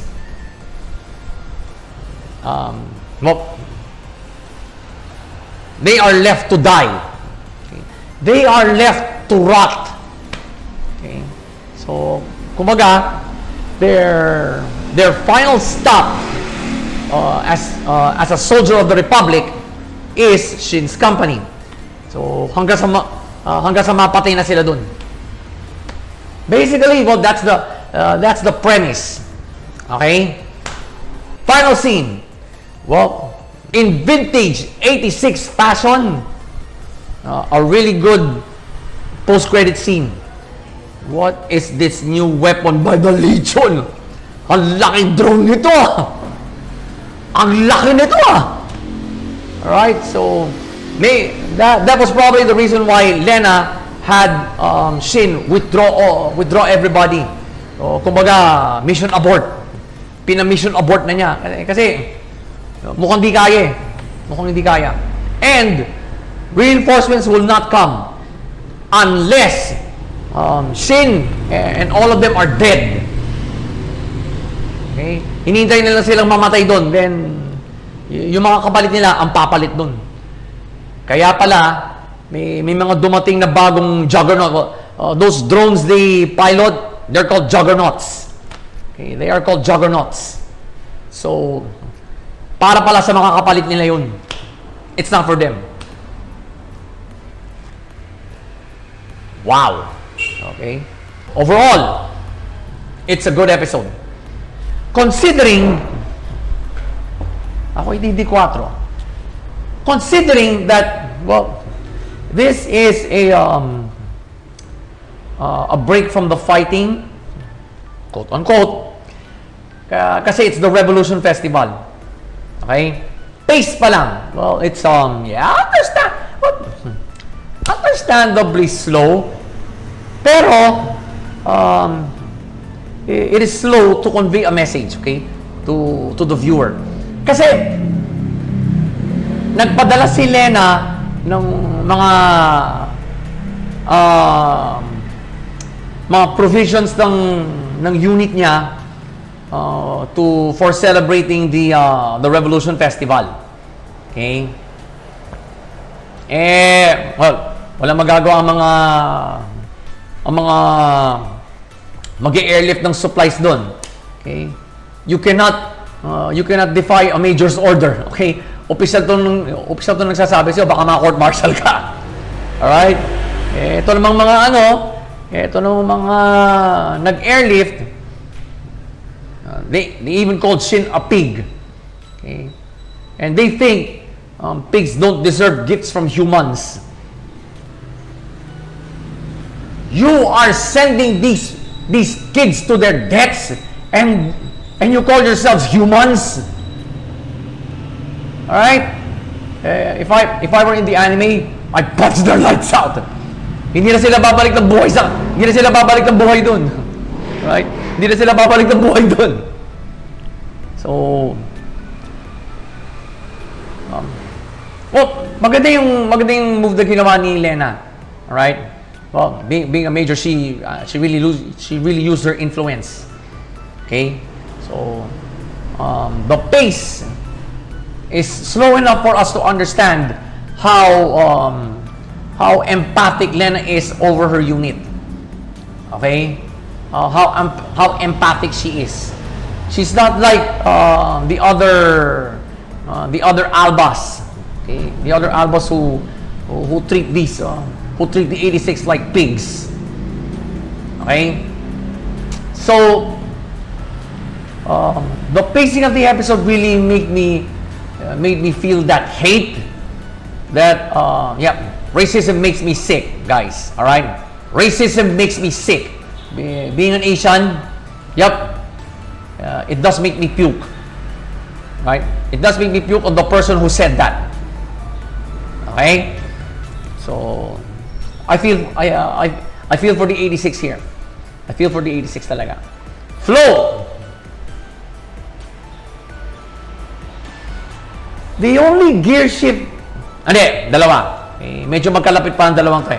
First gear shift is of course, Lena's unit opening up to her about that. Yung telling her not to expect, they're not expecting reinforcements anymore kasi inuubos na lang sila ng Republic.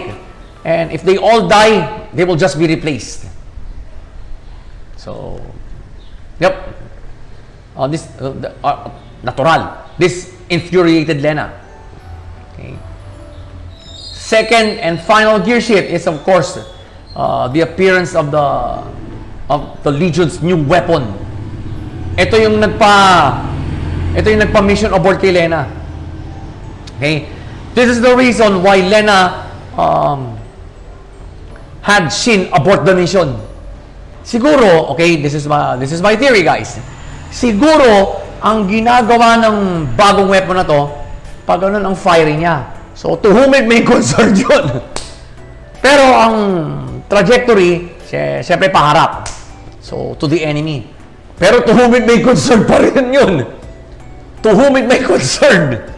Kaya it's dangerous, okay? It's dangerous for Shin's unit to advance pa. Nope. Sabi ni Lena, abort mission, retreat. Okay? So, pinaatras na niya. Pinaatras na niya. These two gear shifts that I saw will play a major role. Okay? The way I see it. Will play a major role in the final half of this run. In the final half of 86's run. Remember, guys, episode 7 ito. So, 7, 8, 9, 10, 11. We're down to the final 5 episodes. Alright? And looks like business is about to pick up with the appearance of that new weapon by the Legion. So,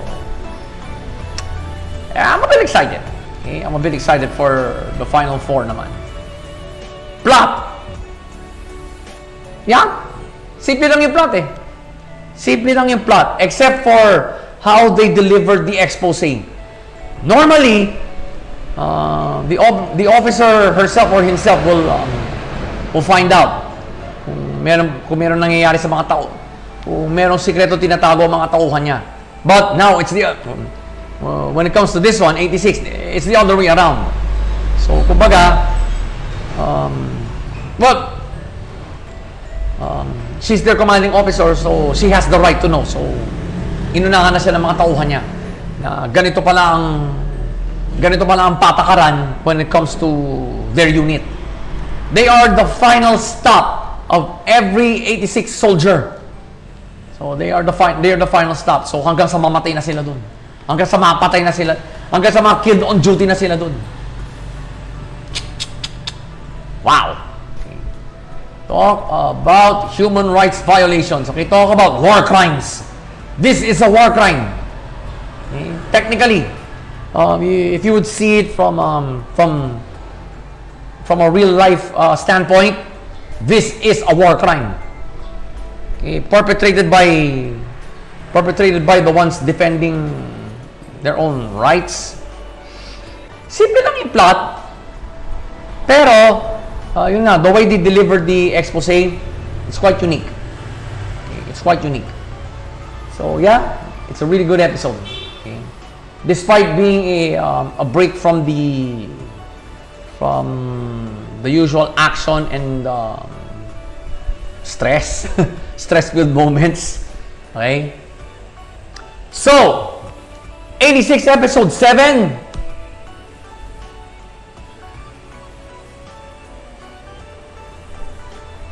Why not? 2 thumbs up. 2 thumbs up. Bakit? Well,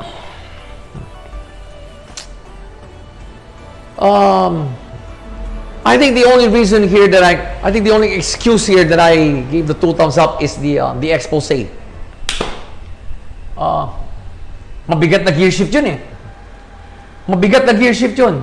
Because the 86 are being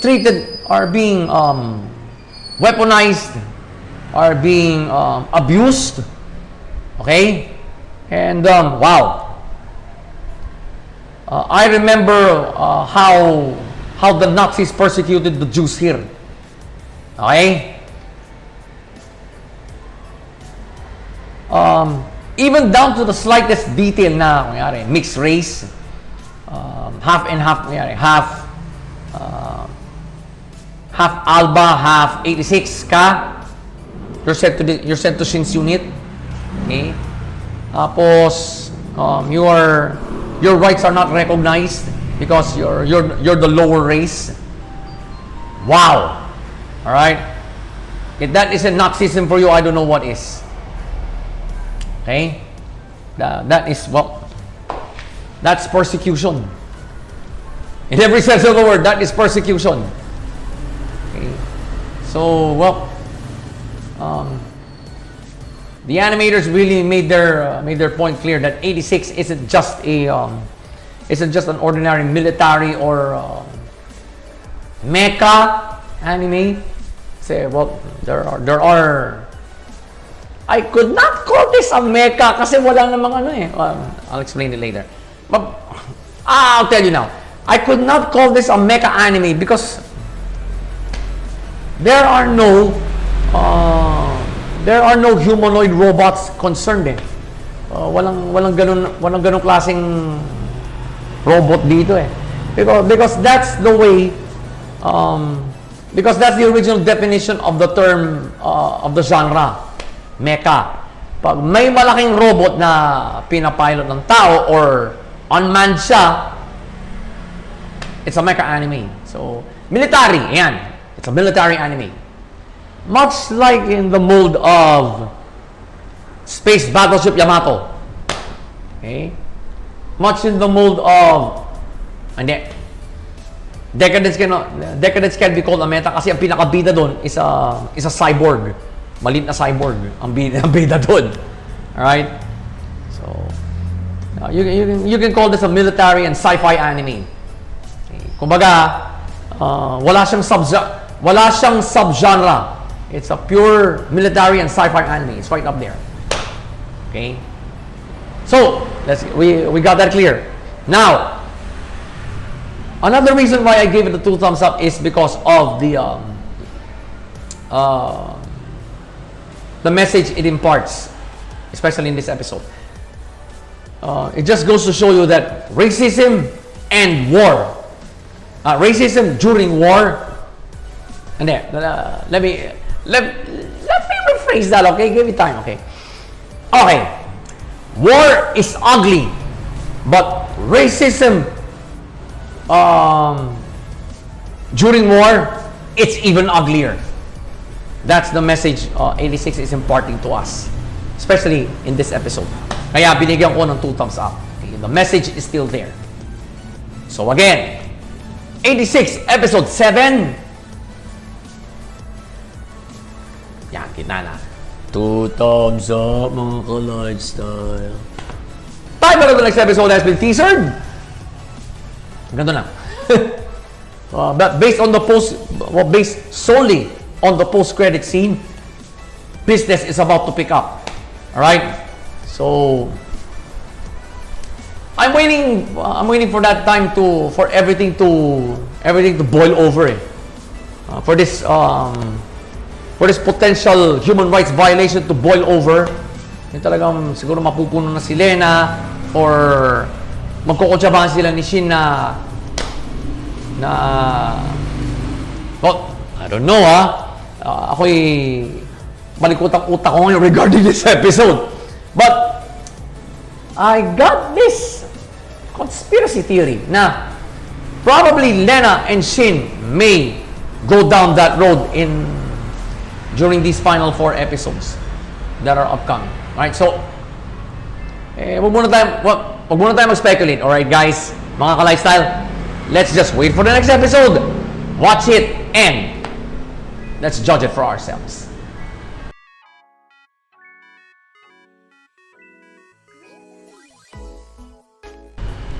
Whoa! Okay, I'm gonna tell you why. Kasi as they say, teamwork makes the dream work. Okay. So, napatunayan nila Emilico, Rom, at ni Sean. Okay. So, well, the first dog who saw his own master, si Sean. So, nakita sila ni John. They were able to solve the map. Si Sean, Emilico, at si Rom. And of course, along with John. Alam na nila kung nasan ang mga Shadow Master nila. Okay? Especially si Emilico. She now knows where Kate is. Okay? Si Rom, alam na rin. Rom now knows where Shirley is.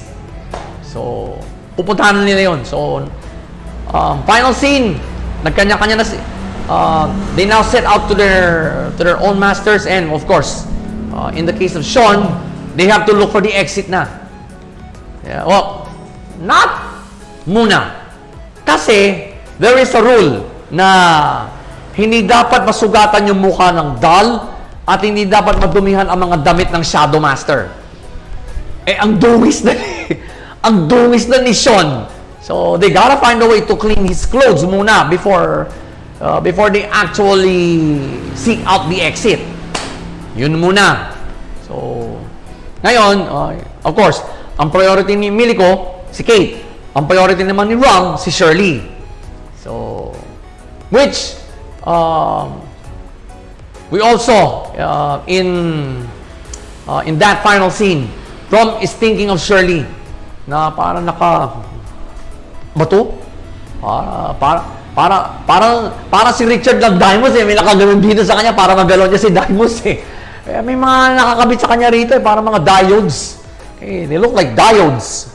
Na para siyang ila-lie detector test Ganun ang predicament ni Shirley. Alright? Yeah. It's an empowering final scene. Kasi, like I said a while ago, teamwork makes the dream work. Napatunayan ng tatlong ito. Okay? They've proven that with flying colors. Overall, it's a really good episode. Alright? Gaganon uli ako. Kasi I wanna casually talk about this. Hindi, gaganon ako. Harap ako sa key visual. Yan!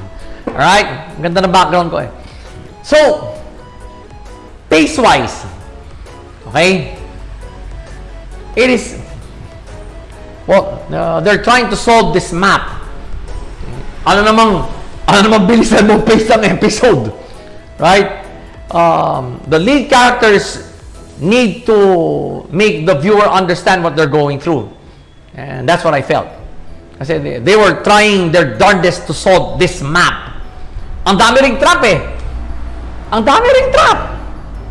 And they really need to figure out the best route possible to their respective masters without even encountering a single trap.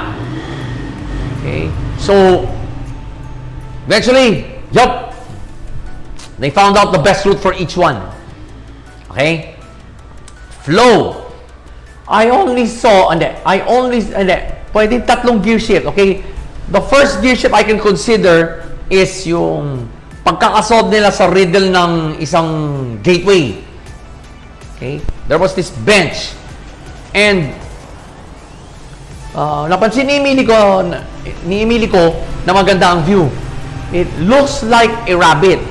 Pero doon sa dito on the lower part of their field of vision lies 7 statuettes. Yung isa na-unlock nila, may lumabas. Parang ipot Ang itim, may itim na tubig. Nasabuyan si Sean. Nope, wrong. That's the wrong key. So nung nakita nila, so it dawned upon them that they should turn the rabbit key. Bumukas yung gate. On to the next. So, that's a gear shift. Kumbaga, that puzzle made them more confident in solving the entire map. That's the way I see it. Second gear shift is, of course, Sean actually meeting up with his own master, si John. whose clothes are ang dungis. Talagang dungis ng itsura. Alright? Ang dungis ng itsura ng damit niya. So, talagang na-concern si Sean because that's the rule. Kailangan hindi madumihan ang damit ng shadow. So, yun. The look of concern is on Sean's. You should see that. You could see the look of concern on his face. So, that's a gear shift. Okay, so, kumbaga, mission accomplished. Technically, mission accomplished na para kay Sean. Nahanap na niya yung amo niya. Final gear shift is, well, they were able to solve the entire map. Okay, on the best routes in getting to their respective masters. Okay, specifically, si Kate at si Shirley. Remember, Shirley is Rom's master. So, which led to the final sequence, yung showing that look of concern for Shirley, yung shadow master niya. Right? The final two gear shifts will probably have implications in later episodes. Okay? It will have implications. Kasi, 7... Shadow's House is only a 13-episode run. So, we just reviewed the halfway point. Okay? So, the final two gear shifts I saw in this episode will play a role in those future episodes. Yeah, that's the way I see it. Right? Plot naman. Maganda. Maganda yung plot. Alright? Because, well, basically, not basically, bottom line, the shadows are the targets here. So they are, technically they're helpless. Pero, John went impatient. He came out of his space and started wondering about the map. Started wondering about the garden. Ayun, kaya nga ang dungis niya. Kaya nga dungis niya eh. Kung saan siya siguro nagsusuot. Okay, so that will present a problem for Sean. Paano niya lilinisin? Saan niya lilinisin yun? So, maganda yung pagkakaplot. Okay? And, side note, in this episode, we got to see one feature of a shadow noble. Nakakagawa siya she can make animals out of her own suit. Wow, galing. Ang cool ng power. From her own suit, nakakagawa siya ng kahit anong hayop. But for this case, kalapate. Because she wants to send on a message to Edward. So, medyo funny moment eh. Edward complained, hindi ba sila pwedeng magpadala ng messenger na hindi ganito kaingay? So, yun nga. He got the message, but natulig yung tenga eh. Ang lakas ng sigaw ng kalapate eh, ng pigeon. So, but it was a really good plot. Okay? Maganda yung plot. No sleeper moments. Okay? There were no sleeper moments in this. Although the pace was rather slow, pero no. I really wanted to see how they're going to solve this map. So talagang it kept me to the edge of my seat. Okay? Kung paano nila solve ito. So no sleeper moments. The plot, what you call this? The plot didn't give away any sleeper moments. Alright, so yeah. Another really good episode from this anime. So, Shadow's House episode 7. Nakaganon ako eh. 2 thumbs up. 2 thumbs up. Umiyok pa ako. For the 7th straight episode, yeah. This anime got the 2 thumbs up from me. Right? You know, this is another one of those animes that people aren't talking about over at social media. Okay? I was on TikTok this morning, and one of those comments that I replied to, well, because he commented that he's recommending 86, right? And he says it's the best anime this season. So kinontra ko siya. I replied, really? I don't think so. Tapos kinoment naman yung reply ko. He said, yeah, mate. I figured he's Australian. Kasi mate eh. Yeah, mate. Yeah, you better believe it. So, nireplyan ko na siya. You know what? I am reviewing this anime over at my YouTube channel. Right? Because for me, 86 is one of the best, but not the best this season. So, in-explain ko sa kanya, there are other animes. There are other brand new animes this season that are just as underrated. Okay? That are just as underrated as 86. Shadow's House is one of them. Alright? Shadow's House is one of them. Then there's Tokyo Revengers. Then there's Godzilla Singular Point. Okay? Godzilla Singular Point is an underrated anime. Then there's ano pa ba? Namutan ko na eh. Joran, the Princess of Snow and Blood. No one's talking about it. No one's talking about it until now. Nakakawalong episode na. Matatapos na ka-run ng Joran eh. It's down to the final 4 episodes. Ano eh? 9, 10, 11. Okay, it's down to the final 5 episodes. Up to now, no one is talking about Joran. Okay? Shadow's House, 7 episodes in. No one is talking about it on social media. Okay? Ano pa nga ba? I forgot already kung anong ni-reply ko din. Basta, minention ko lahat doon yung mga brand new animes on this review roster that no one is talking about. Well, 86 is getting the hype it deserves. But, it's not the best. It's not the best anime for this season. And, it's too early to tell. It's too fucking early to tell that it's too fucking early to say that 86 is the best anime this season. Hindi pa tapos ang spring 2021 eh. You get me mga ka-lifestyle? So, for me, it's just one of the best. Because you have this as a competitor. You have Tokyo Revengers as a competitor. You have Joran as a competitor. You have Odd Taxi as a competitor.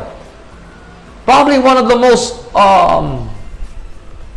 what's it called this? Probably one of the animes right now that has a really good deep dive factor. It's one of the animes that will really make you think. Okay? Ang dami mong kalaban. We will only determine the best anime of spring 2021 when spring 2021 is officially over. Kapag natapos na ang June, that's the only time we can determine that if 86 really is the best anime this season.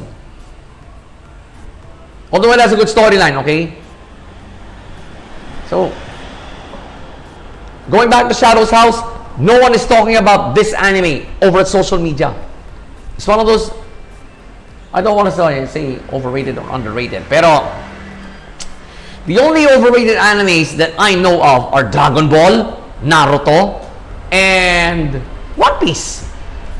Silang tatlo lang overrated. Silang talagang certified overrated na anime. Okay? Silang tatlo lang. Right? There are other better animes than them. Okay? Lalo ngayon, ang daming brand new animes that can deliver the goods and of course attract their own fan base. Shadow's House is one of them.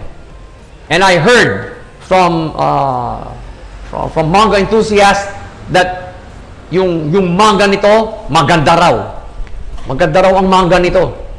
So That's probably one of the reasons why I took it on. Why I had it included on my review roster. Because, well, number one, yeah, I've heard that the manga is good. And number two, it's done by Cloverworks. The same guys behind The Promised Neverland. So, right now, well, 7 episodes in, it hasn't disappointed me. Okay? It hasn't disappointed me. So, that's my take. Right? Could you please talk about Shadow's House for even for once? Alright?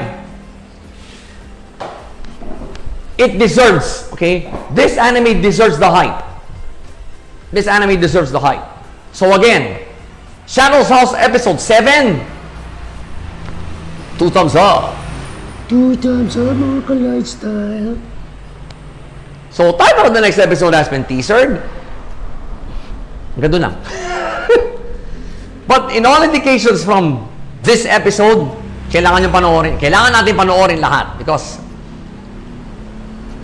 Emilico is now that close to finding Kate. And well, it might increase her chances now of winning this challenge. Kasi technically, Sean has the upper hand na. Kasi nahanap na niya si John yung kanyang amo. So, they will now be looking for the beeline to the exit. So, ang problema na lang ngayon, kung paano nilinisin yung damit ni John. Abay, bang hinihintay natin? Tutukan na natin.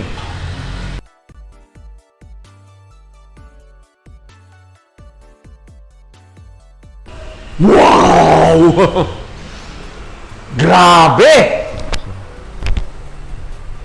The action-packed sequences in this anime, well, okay, it's beyond comprehension. It's beyond comprehension. This episode is no exception, alright? Mikey was able to disable Osanai. Okay? After seeing na hindi kaya ni Pa. Okay? The 2006 Osanai to, ha. So, yeah, with just 3 hits to the head, Osanai is down. Na! Bulagta! Winarin nga sila ni Draken, you keep on going down this path, we will kill you ourselves. Right? So, dumating ang pulis, hindi nagpulasan. Then at the last moment, si Pa, sinaksak sa likod si Osanai. Nagpaiwan. Nagpahuli sa pulis. Nagpahuli sa pulis because he admits to the crime. So, siyang nakulong. And we see Takemichi passing out during the escape. Obviously, well, he woke up in the hospital. Well, obviously, nabalitaan lang ni Takemichi na nag-away si Draken at si Mikey. So, 3 days later, so, nasa bahay na siya. No, he saw it with his own eyes. So, unang bumisita si Draken, tapos Draken was on his way out, ayun. Nakita niya si Mikey na bibisita rin pala kay Takemichi. Bibisita rin. Nagpang-abot ang dalawa. Final scene. Takemichi with that, parang dumilim ang paningin ni Takemichi rito. He was about to lose it. At sigurado, pag bumuturan niya ng galit ang dalawang to. For literally destroying all his stuff. All the stuff that he has saved money for. That he has saved money to buy for. Alright? Well, if I were in Takemichi's shoes, I might lose it as well. Okay? So, the episode ended on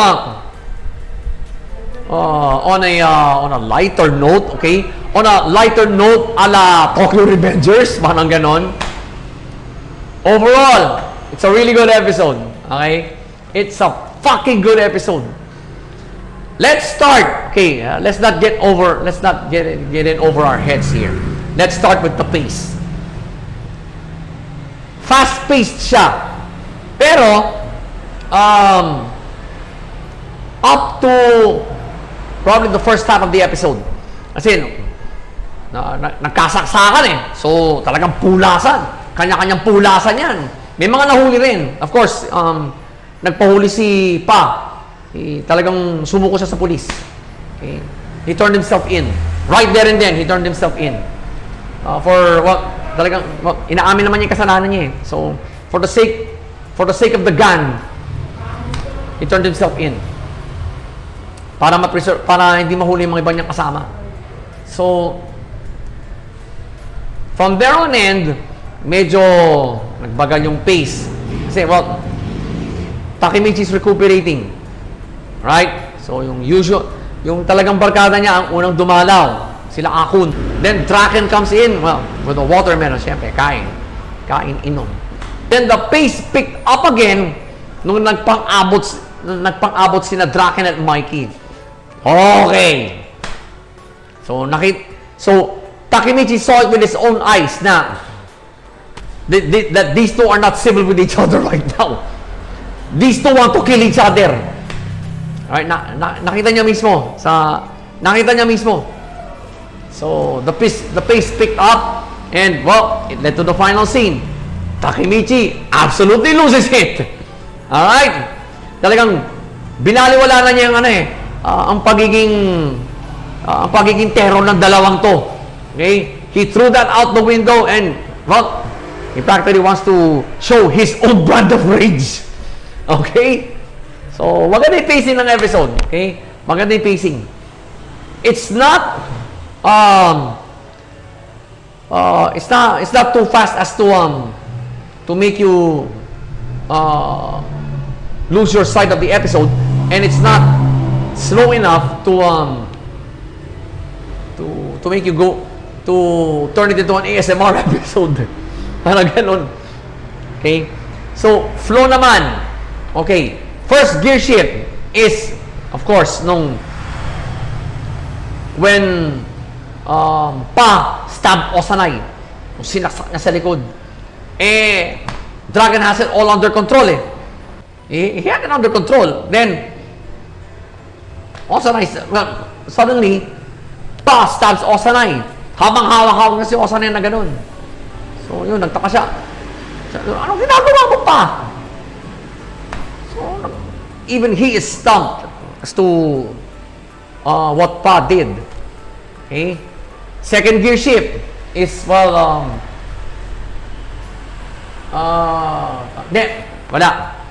Final gear shift pala is when, nagpang-abot sila Mikey at Draken sa bahay, sa harapan ng bahay ni Takemichi. Paalis na si Draken, papunta naman si Mikey doon. Siyempre, to visit Takemichi. Ayun nga eh. Wow, talagang that fight scene was a little bit funny. Kasi, ayun nga, nagtapon na ng gamit. Hindi naman nila gamit yun. Puro gamit ni Takemichi. So, natural. Magagalit yung tao. By the look on his face sa final scene, he absolutely lost it. He absolutely lost it. So, these two really big gear shifts that I saw, they will play a role in future episodes. Lalo na yung pinakauna. Okay? So, that's how the rift between Mikey and Draken started. Okay? That's how it started pala. So, doon na mismo nalaman ni Takemichi. Ganito pala nagsimula yung gap between Draken and Mikey. It will play a role. That particular gear shift will definitely play a role in future episodes. Okay? The way I see it. Kaya ako tinawag na gear shift yung dalawang yun. Pero, the first one is the biggest. The first one was the biggest. Okay? Plot-wise, malinis. Malinis ang plot. No sleeper moments, walang kuskus balungos. Okay? Hindi nga sumide note eh. Hindi nga sumide note ang episode na to. It stuck to the story of the episode, to the story of that particular episode. Right? And after all, carry over siya from the last one. So they really have to iron out that that particular story. Excuse me. So they had to completely iron out that this episode. Kasi carry over nga from the last one, hindi? No screw ups allowed. And of course, no sleeper moments. Right? Like I said in the last review, could we ever have a sleeper moment with Tokyo Revengers? Okay? I couldn't remember. So, malinis ang plot ng episode na to. Another great episode from this anime. Alright? Considering na, well, hindi siya hinight nung umpisa ng, what you call this? Even before the spring 2021 anime season started, hindi siya hinight. But the manga, okay, according to manga enthusiasts, it was really good. Okay, manga nito, maganda raw. So again, well, another great episode from this anime. So, Tokyo Revengers episode 7. A big 2 thumbs up. Woo! You know, the only time I heard this anime's name from another content creator was on Twitch. Yung isang follower ko si I'm gonna mention her name. Chibi Wants to Play. Okay, follow her on Twitch. If you're a gamer, if you're both a gamer and an anime fan, follow her on Twitch. Okay. Okay. Yeah. I've left her Twitch username right here. So,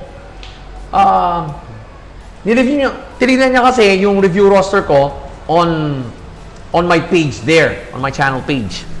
And so far the only one from that roster that she's ever watched, that she's watching right now, is Tokyo Revengers. I haven't asked her kung ano eh. Hindi ko pa siya kinukumusta as to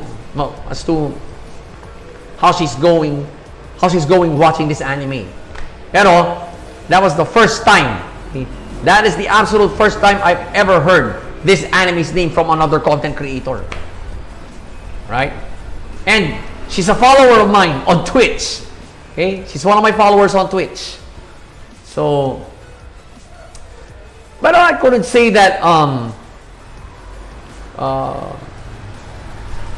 well, if it is being hyped now, it deserves it. Right? Because 7 episodes in, it's yet to receive a lower rating from me. Puro 2 thumbs up din ako. Puro 2 thumbs up din ito. Wow. Right? Like I told you guys before, it's a whole new take on isekai. So, if you're ay nako. My dog can be really sassy sometimes. But anyway, if you're a huge fan of isekai animes, you should not pass this up. Okay? Habang actively airing ito, panoorin mo na.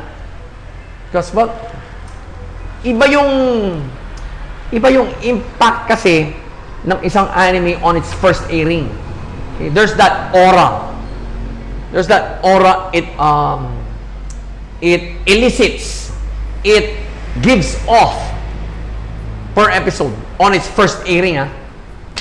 That's the one you want to capture it. That's yung deep dive factor na napapakita na niya for the first time. Iba lang kasi yung first reaction mo. Okay? You would treasure the first reaction you will get, the first reaction you ever gave to an anime on its first airing. Kaya I strongly recommend to all isekai anime buffs out there, do not miss out on Tokyo Revengers. Okay?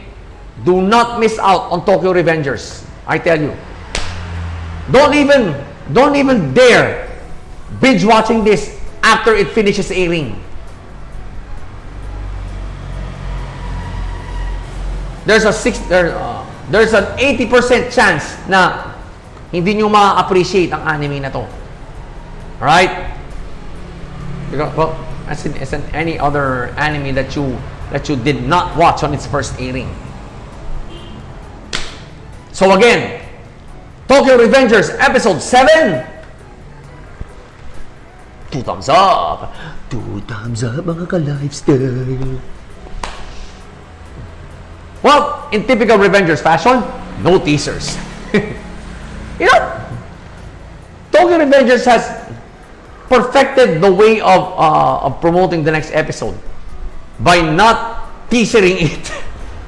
Talagang, they are making sure that the episode they're going to air is a really good one. Talagang, it's gonna make you want for more. I want more, so I'm going to wait next week for the next episode. Bahala kayo.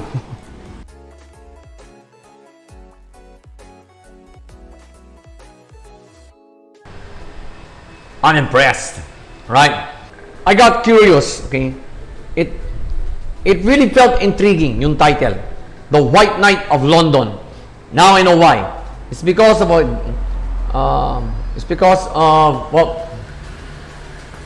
this guy named Whiteley. He's a member of the House of Commons, and he's pushing this election reform bill that states it's now opening elections to the working class. So the working class, it gives the working class the right to vote. So medyo this bill has historical implications for England, right?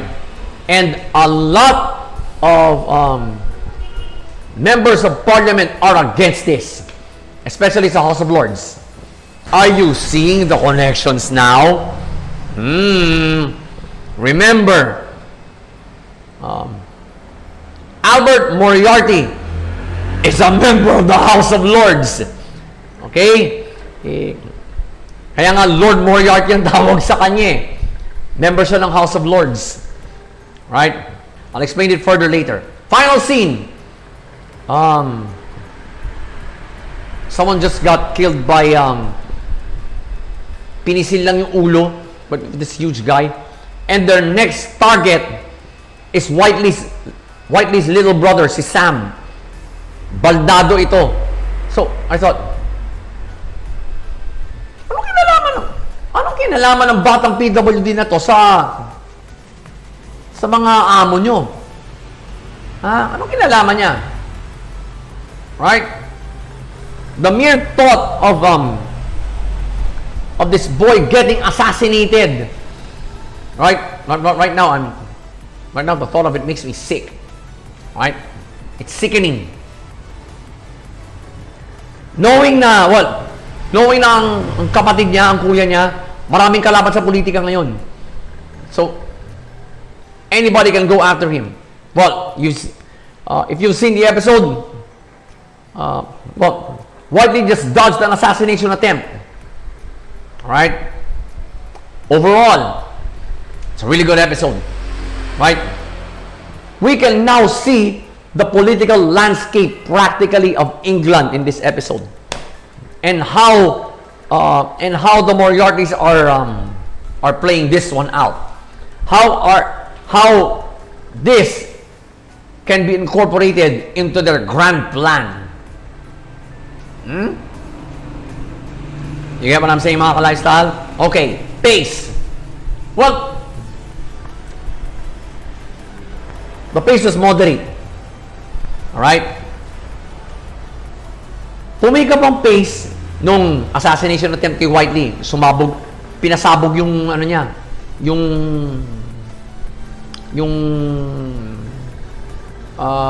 karo niya, yung carriage.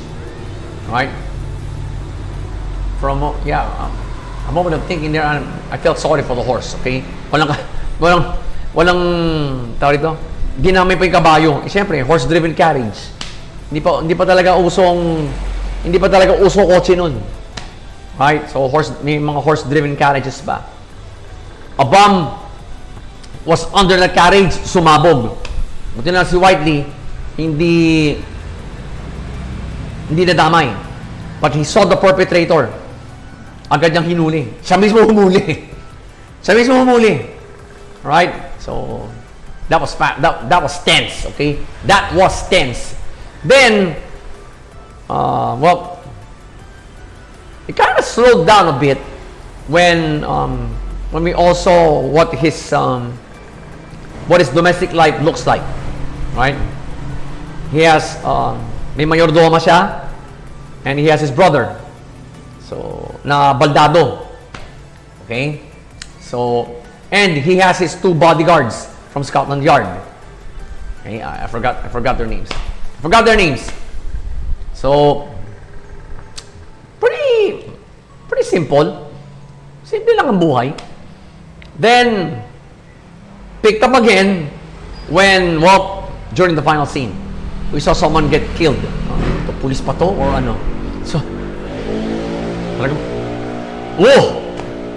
it was, hindi nga lang pinakita yung action na pagsabog ng ulo, but you can tell. Kasi, blood suddenly was all over the place. Right? Even on the killer's clothing. Right? Even the killer's facial expression is nothing. Blanco eh. Parang baliwala sa kanya eh. Right? That too was tense. Right? So, the pacing of this episode, I got no complaints. Right? Matino ang pagkakapace. Flow naman. Well, first gear shift came, of course, the assassination attempt on MP Whiteley. Okay? So, that was one. Second gear shift is, of course, the public humiliation he got from that event. Yung inopen kasi ang bagong park na una kinontra niya at binigyan niya ng bagong plans na sundan. Right? I'll explain that a little further. The reason why I call it a gear shift is because pinakita ni Whiteley ang talagang intent niya doon. Bakit niya pinabago ang plano ng parking yun? Ma-overspend. So, lumagpas talaga sa budget. Na-overspend siya. So, medyo disappointed sa kanya mga tao. And, he quickly apologized. We saw there his true intent on why he had it designed that way. Ang mga guests pala niya doon, yung mga katulad ng kapatid niya na PWD. Baldado rin, naka-wheelchair. Wheelchair bound. Okay? Lahat ng mga bata. So, kumbaga, they're his guests to that park opening. Pinaalis niya muna ang mga ibang tao. Tsaka pa lang niya pinapasok. I guess, he doesn't want to, he's not showy when it comes to his charitable acts. But, for me, matinong politiko yun. Okay? Matinong politiko to. Kasi hindi siya, he's not performing charitable acts just for show. Just for media mileage. He's doing this talaga from the bottom of his heart. Talagang bukas sa puso niya. And he doesn't, showing it to the public is not required. Hindi niya requirement yun. Right? He insists na ganon. Right? For me, matino siyang politiko. Right? Matino siyang politiko. Third gear shift. Third and final gear shift. Okay? It's not the final scene. Sorry. When Albert approached Whiteley. Alright? Yon, gear shift na yon. Alright? If that's not a gear shift to you, I don't know what is. Okay? the Moriartys began to stick their nose into someone else's business. Well, basically, if the Moriartys stick their nose into someone else's business, it's automatically a gear shift. Okay? It is automatically a gear shift. So, yep. Sinabi ni Albert, okay, who is what? Whiteley calls him Lord Moriarty because he is a member of the House of Lords. Okay? Kasi noble eh. Noble siya eh. So, sabi niya, I am sick and tired of how the House of Lords operates. So, binigyan siya ng dokumento. Eh, yun pala, ang laman ng dokumentong yun, lahat ng kalokohang ginagawa ng kapwa niya Lord, binigay niya kay Whiteley. And, ang sabi pa ni Whiteley, this might put you in a precarious position, Lord Moriarty. Why are you giving this to me? Alam mo ba ang sinabi ni Albert? As long as you do not change who you are now, I will stand by you. Right? So, well, in essence, Whiteley has just earned the trust of the Lord of Crime. Okay? So, well, basically, it is a bargaining chip now for Whiteley. Yung set of documents na binigay sa kanya ni Albert. He can now use that as a bargaining chip for his election reform bill. So, pwede niya sabihin sa mga House of Lords, abay, pag hindi niyo ako sinuportahan sa election reform bill ko, abay, ilalaglag ko kayo. May kakayahan na akong ilaglag kayo. Papakita niya.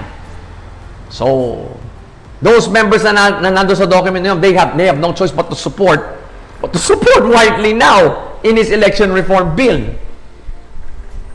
Ha? Right? Ganong katuso ang mga Moriarty. Ganong katuso ang mga Moriarty.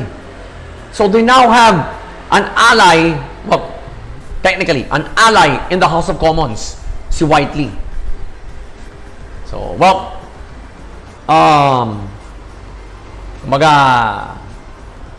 dumadagdag na ang mga galamay ng mga Moriarty. It's not just their inner circle. They now have someone in Scotland Yard, si Patterson, and now they have someone in the House of Commons, si Whiteley. Okay. Plot-wise. Teka. Huwag muna tayo mag-plot. Okay. Huwag tayo magmadali. I really want to deep dive into this episode now. The last two are very crucial gear shifts. Okay? Ano, dalawa ba yan? Well, anyway, the final gear shift was the most crucial. Okay? Dahil dito, alright, Whiteley now has the political leverage to pass his election reform bill. Okay? To basically have the Prime Minister sign that into law. Okay? Because, well, in a parliamentary government like the UK, the one who signs a bill into law is the Prime Minister. Am I right? If I am wrong, comment below. Okay? Shed me some light on how laws are passed in the UK. All right? Really want to know. Okay? Let's talk about that. Total, Moriarty the Patriot. This is Moriarty the Patriot. It's about British history. Right? We're getting a British history lesson here. So, may political leverage na siya with that document. Okay? He can even threaten those members of the House of Lords na nandun sa dokumentong yun. Kung hindi nyo ako susuportahan, abay, magsulian na tayo ng kandila. Ilalaglag ko kayo. Okay? That's political leverage. Right? On the part of the Moriartys, they can now ask their own favors to Whiteley. Okay? They can, whatever actions they take, may kakampi sila, si Whiteley. So, medyo nakakatakot na ang nagiging ang naiipong clout dito ng mga Moriarty. Akala nyo ba naman? May galamay sila sa Scotland Yard, sarili. No, okay? Well, Sherlock Holmes has his own connections with Scotland Yard. Siyempre, siya ang consulting detective nila eh. Now, for the Moriartys, they now also have a connection in the White House. White House. Pwe! Ano White House? House of Commons. Right? Sorry! Si Whiteley na yon. Okay? Meron na silang galamay doon. Now, I don't know. Well, Whiteley has no idea on how devious the Moriartys are. He has no idea yet. So, kumbaga, for now, he's a willing accomplice to the Moriarty's grand plan. Okay? So, yeah. Plot-wise, elaborate, but in typical Moriarty the Patriot fashion, malinis. Okay? Even the dumbest otaku will completely get this episode. Okay? Yung mga hindi pa sanay sa Moriarty the Patriot, magigets nila kagad ang episode na to. So, kumbaga, nag-iipon talaga ng mga galamay ang mga Moriarty. So, well, personally, yeah, I'm getting scared of them right now kasi meron na rin silang galamay sa House of Commons. House of Lords, of course, si Albert, because he's already there. Okay? So, wow. Yeah. Can we now say that they now control the legislative branch of the British government? Pwede. Okay? So, despite the elaborate connections, the deep dive, okay? Talagang, ang anime na to, at siguro, siya may pinakamalalim na deep dive factor ngayon. This anime season. Right? Pero, production IG still made it a point to, well, still make it understandable even to the rookie viewer. So, elaborate siya, pero, malinis. Malinis ang pagkakaplot ng episode na to. So, another great episode from this great anime. Right? Mukhang...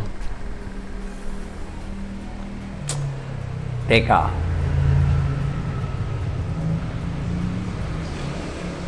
So, yeah, we're in the second half of the run.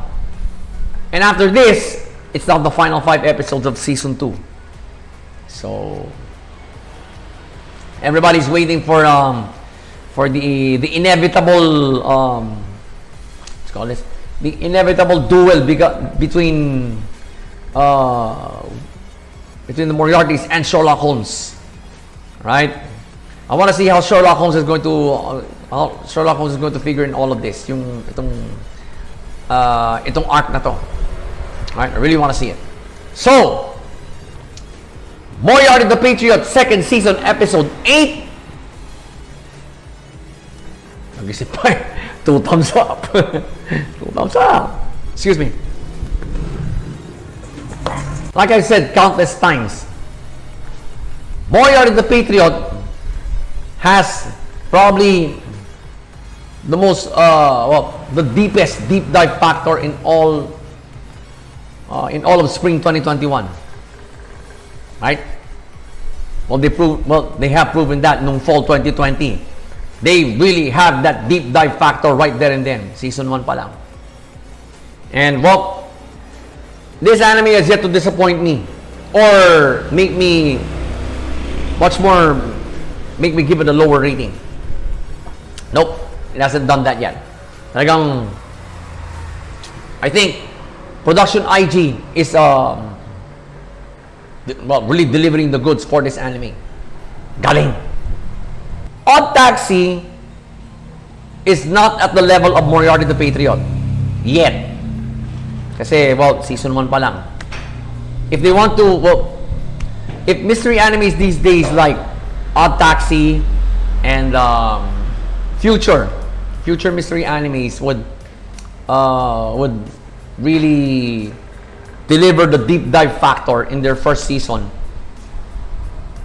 Moriarty the Patriot, well, is what you call this? Is the yardstick right now. That's what I see. Pagdating sa mga mystery animes, Moriarty the Patriot is the yardstick. Galing eh. Alright? The creator didn't have to go that far, didn't have to really rack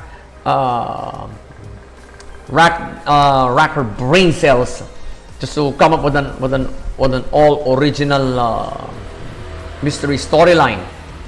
All she had to do was twist the Sherlock Holmes, the legendary Sherlock Holmes storyline to suit her taste. Hence, we got Moriarty the Patriot. Alright? Kaya, if you're still missing out on this anime after 1.5 seasons, gago ka! You're a fucking idiot! Alright? You're a fucking idiot. So again, Moriarty the Patriot second season episode 8. 2 thumbs up. A solid 2 thumbs up, mga ka-lifestyle. Title of the next episode at Pwe has been teasered. Ano ba yan? Pumiyok na naman ako. As it says, part 2 of this mini arc. So, tutok na. I really want to know what's going to happen, how they're going to go about this. How they're going to go about this. So, tumutok na tayo.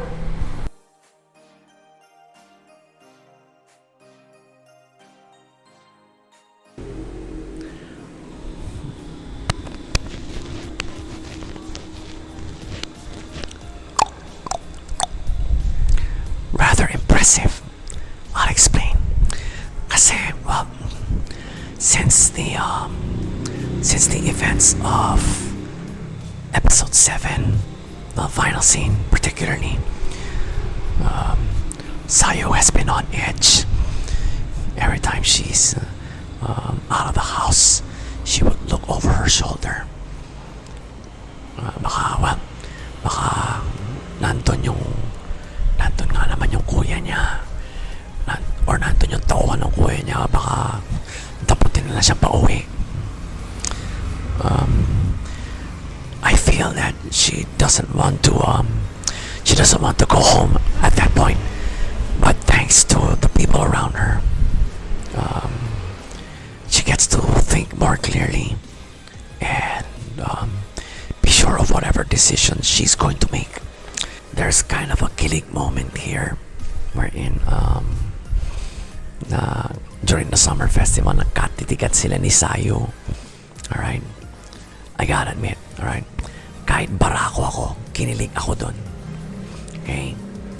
So, gotta get that off my chest. I wanna be honest with you, mga ka-lifestyle, that, well, there is a kilig moment here. So, well, in the end, tinanggap na ni Yoshida ang fate ni Sayo, that sooner or later she is going to go home, that she needs to go home. Final scene. Well, it's early in the morning. Someone knocks at the door. Both of them wake up to the sound. Pero si Yoshida ang sumalubong sa pinto. Opens the door, and lo and behold, it's Sayo's brother, si Isa. So his name is Isa, and talaga sinabi niya kay Yoshida that he needs to get Sayo home. Alright, so that's a twist. Okay, that's a twist. Overall, it was a really good episode. It was a really good episode. So, the usual slowness of a romance anime, but it kind Sayu, yung kuya niya, at saka yung tauhan niya na talagang hinahanap siya. Kaya siya nagpatulong kay Mishima. The pace was a little bit fast kasi mukhang muntik na siya makita nila ng kuya niya at saka ng tauhan niya. Yung kuya at saka ng tauhan ng kuya niya. In that supermarket, yung labas. But fortunately for her, there's Mishima to help her out, right? But it wasn't a tense moment. Okay, it was not a tense moment. Kasi, well, I can relate to what Sayu's going through. Okay. Siya nga kapatid, ako, pinagtatago ko ng araw ang ex ko because I really don't want to see her again. So yeah, I feel for Sayu in this episode, in the start of the episode. So went back to its usual slowness. Then final scene, it picked up again, of course. That's when it became tense. I gotta admit, that's when it became tense. Kasi for the first time, na-meet ni Yoshida ang kuya ni Sayu. Okay? Na-meet ni Yoshida. And of course, otherwise, Ida meets Yoshida, yung housemate ng kapatid niya. Right? So, although it was just a few seconds, and I felt the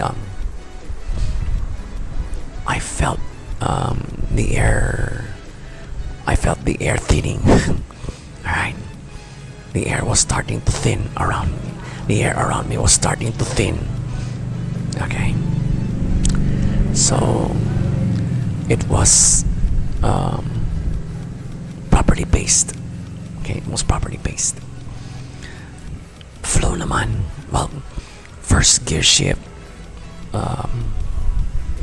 I figured here was when Sayu was about to be seen by her older brother and his bodyguard. I don't know.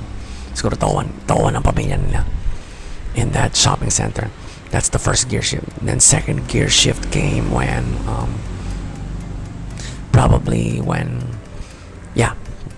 that's a gear shift. Yoshida came to pick up Sayu. Then after seeing them off, Mishima breaks down. She went whining like crazy. Remember, may feelings din si Mishima kay Yoshida, and she knows that Goto feels the same way for Yoshida. So it's an office love triangle, obviously. Alright? Mishima is not okay with this setup. Talagang she really wants Yoshida for herself. Gusto niya talagang masolo si Yoshida. Pero talagang sadyang marami siyang kompetensya. Right? Goto. And of course, Sayu. That's how it is, girl. We Filipinos have a saying. Mahirap maging pogi. Yeah. Pogi si Yoshida. So, Yoshida is one handsome guy, alright? As long as he shaves. As long as he shaves, he's a really good looking guy. So, he's got girls like si Mishima, si Goto, na talagang mga career girl to. And of course, Sayu, the runaway teenager. We can say who has feelings for him also, pero she's just holding back. Kasi may kasunduan sila ni Yoshida. And well, sorry ka na lang Mishima, pero talagang mahirap maging pogi. So final gear shift came when Yoshida just knocks on, Asa just knocks on Yoshida's door and asks to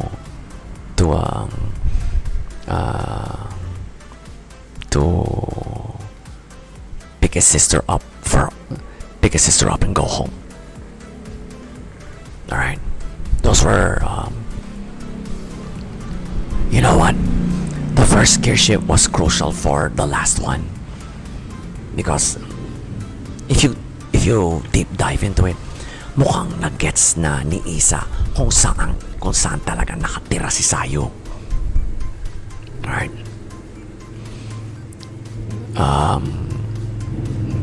Well, maraming galamay. Anak mayaman eh. Okay? Maraming galamay ito sigurado. So talagang matutuntun din niya ang kapatid niya on where she actually lives. So, to tell you frankly, the final scene was no surprise for me. Alright? Because of the first gear shift. Sabi ko, nako, ang lapit na nito sa bahay nila eh. Mukhang looks like what you call this? Looks like her older brother is going to take her home in this episode. Well, my suspicions were correct. The final scene. Okay, but the third gear shift, which was in the final scene, will play a huge role in the final 5 episodes of this anime. Mark my words, it will play a huge role coming down to the finale. What just happened in the final scene. That's why I called it a gear shift. Right? May impact ito sa in at least the last 5 episodes, in the final 5 episodes. Okay. Yung second gear shift din naman masyado, pero I still called it a gear shift kasi it's the first time, right? It's the first time Mishima acted that way. Talagang she just really wants Yoshida for herself. Right? Yeah, she's flat out in love with him. And she really showed that in that scene. Right? Tulad na sinabi ko kanina, mahirap maging pogi. Right? So, the first gear shift was crucial to the last one. So, the animators are wasting no time to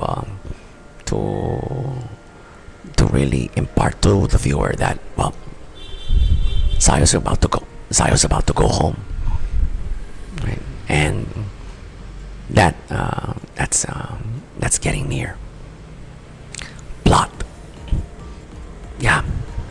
It was well thought. It was well plotted. It was well plotted.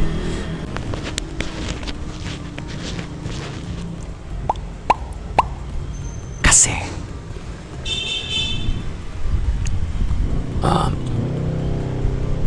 you really have to make the viewer understand that Sayu is being hunted down by her brother, either on his own intent, or inutusan siya ng magulang nila. Alright? Inutusan siya ng magulang. Pero I think more likely the second, yung on order of her parents, on order of their parents. Okay? So, yeah. The plot really made me understand what is going on, what is at stake, and how this will impact the people around Sayu now, especially si Yoshida. Okay, I think during that scene during the summer festival, I think he has an idea now that that Sayu's about to go home. Call it a premonition of sorts, pero well, that's what happened in the final scene. Sinusundo na ng kuya niya si Sayu. if you go back to that scene now during in the summer festival, you can call it a premonition by Yoshida. It's either a premonition or Yoshida's already figured it out that that Sayu is being followed, and she's about to go home. She's about to leave him. Alright. So, yeah. The plot made me understand what's at stake here. Talagang it was well plotted out. It was well, what you call this? It was well mapped out. It was well mapped out.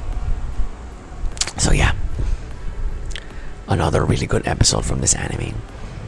So, Higehiro episode 8.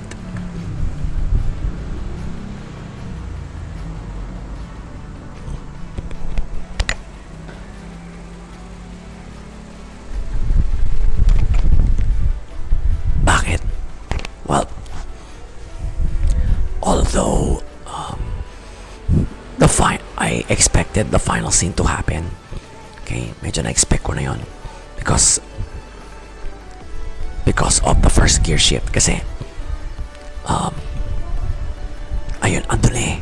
Okay, ilang talampakan lang ang layo.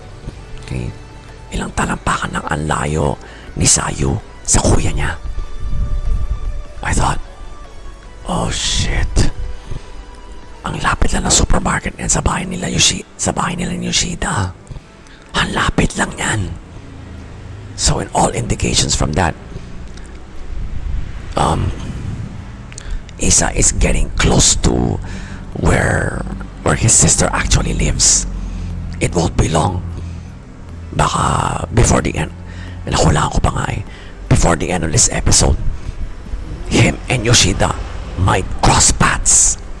And yun nga, that's exactly what happened in the final scene. Siya pa mismo kumatok sa bahay ni Yoshida. Right? But despite that, I still recall the kilig moment during the summer festival. Okay?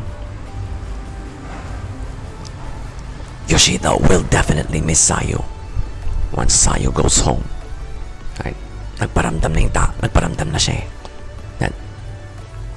Nagparamdam na siya kay Sayu that he's going to miss her. Right? Marami kasing positive na nangyari sa buhay niya ever since him and Sayu met. Ever since he met Sayu.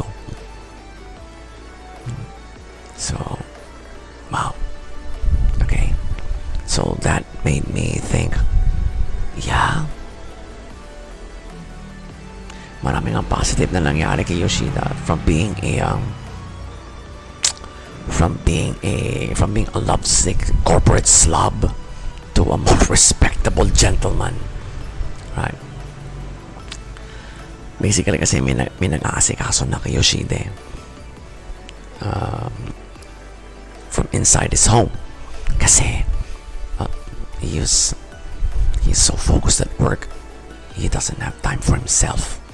Then Sayu came along and sort of helped him organize his life. Okay, helped him organize his life basically, and in a way raise his self-esteem as a man and as a salaryman. Siyempre kasi when you're in a corporate environment, you gotta look neat kahit opisina ka lang. You gotta look neat. So he started shaving. Okay. Take note, as long as he shaves, he's a good-looking guy. Kaya this romance anime just became a harem anime kasi tatlo silang nagkukumpetensya sa kanya, right? So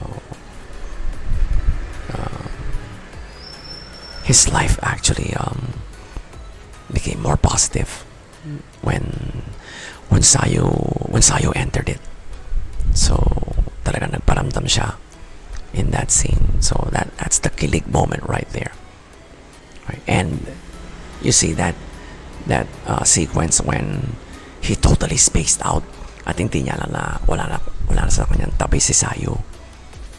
Medyo nag-freak out siya na, pero dumating si Sayu kaagad at sinabi naman niya sa kanya na itatapon lang yung basura. She went looking for a trash can. Hila pala ginawa eh. Medyo nag-freak out na si Yoshida doon. So for me, that was the killing moment. That was the real killing moment. Alright. Kalalaki kong tao, kinilig ako. I gotta admit. That's probably the main reason why I gave it the two thumbs up. Okay. So everything is beginning to sink in for Yoshida. Although at that point yata hindi pa niya alam na sinusundan na pala si Sayu ng mga tauhan ng kuya niya. I think he just had this feeling. Alright. Kaya it deserves the 2 thumbs up. Okay. Despite the final scene, despite having a predictable final scene, it's the scene during the summer festival that really made me reconsider giving it a lower made me reconsider. So I gave it the 2 thumbs up. Romance animes really have their killing moments, and I almost forgot, there were no sleeper moments in this episode. Yon, isa pang reason yon. Despite being a romance anime that is about to end. So again, Higehiro episode 8.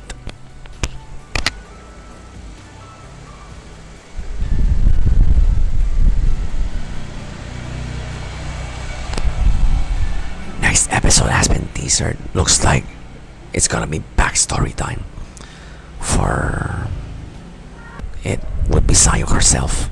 Pero I just couldn't trust teasers. So yun lang ang idea ko about that. Kaya tumutok na lang tayo.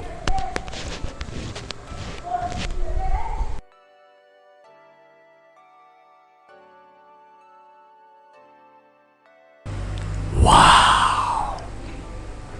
I'll tell you why. Well, in every time Fushi successfully discovers something positive, it's gonna get a wow from me. Okay, for the first time, Fushi smiled and laughed. Okay, now Fushi knows how to do that. Okay, it's humor makes us human. All right, you better quote me on that, guys. You better quote me on that, mga ka-lifestyle, because it is so fucking lootly true. Humor makes us human.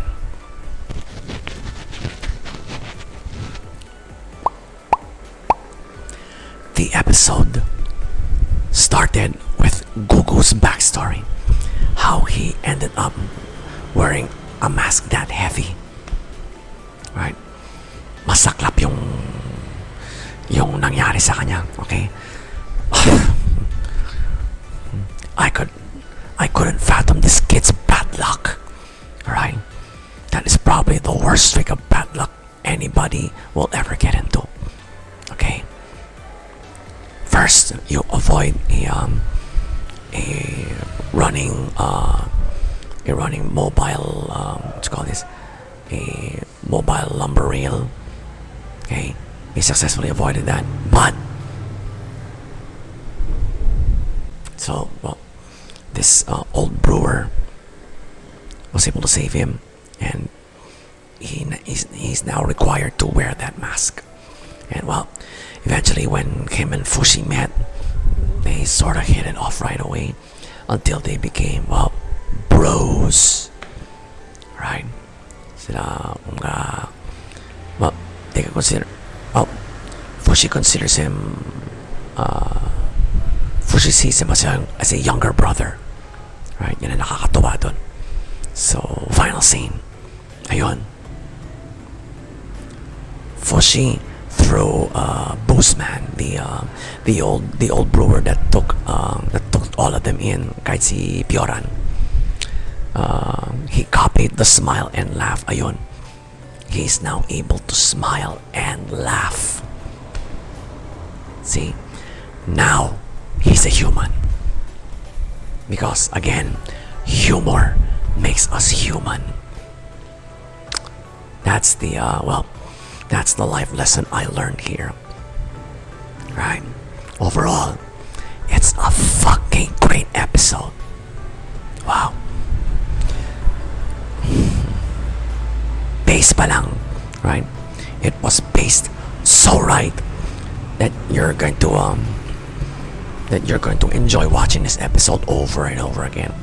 Bakit? Well, yung backstory pa lang ni Goku ang ikli, right? It doesn't need a whole episode for brain space to explain how he ended up with that kind of a mask. Alright, so one quick backstory, then onto the story proper.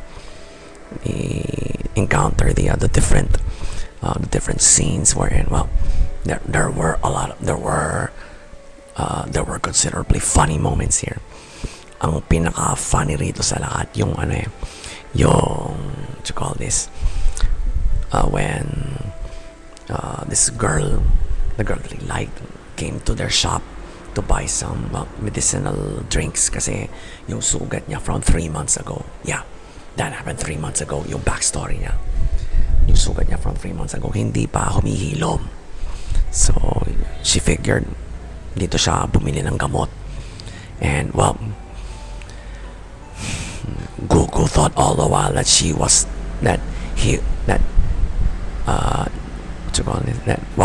Rin is the girl's name, that Rin was talking to him. Yung pala, si Fushi ang kausap. Alright. Nagka-crush kay Fushi. Right. Fushi is starting to become a chick magnet. Much to the envy of Goku. Right? Well, di naman may iwasan sa magkaibigan yun eh. Alright? Minsan, pera ang away. Minsan babae. We all go through that. Okay? We all go through that. So, medyo, when it comes to women, no, hindi ako makarelate. Pero, I found the scene really funny. Okay? I found the scene really funny. And, yeah. It was spaced so right that you will have that tendency to watch it over and over again. Pinigilan ko yung sarili ko because I had to make this review. Okay? So, flow, well, first gear shift there was when Goku introduced Fushi to the work life. Pinaintindi niya talaga kay Fushi that while he's living there, he needs to work. Alright? So, wala problema si Fushi doon. Because, well, he needs stimulus, he needs input to completely become human. Alright? So, he's down with that. And,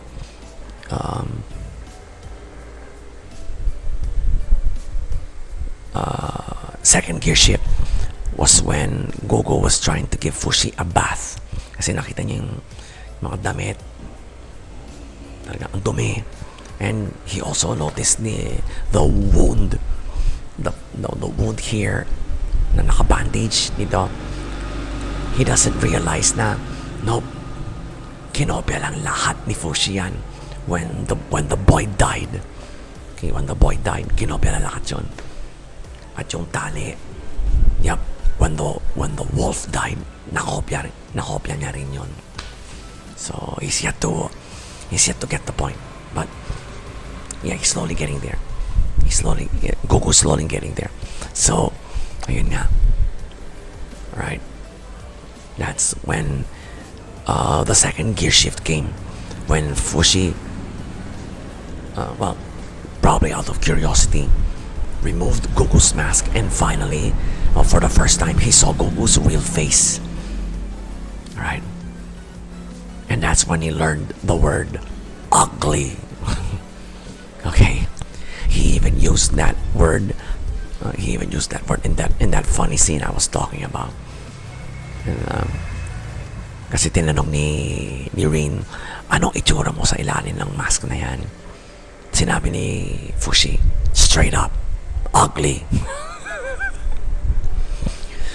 Yan ang hirap kay Fushi. Hindi pa marunong magsinungaling, right? He doesn't know how to lie yet. So, yeah, everything that comes out of his mouth is absolutely true. Everything that comes out of his mouth is absolutely true. Okay.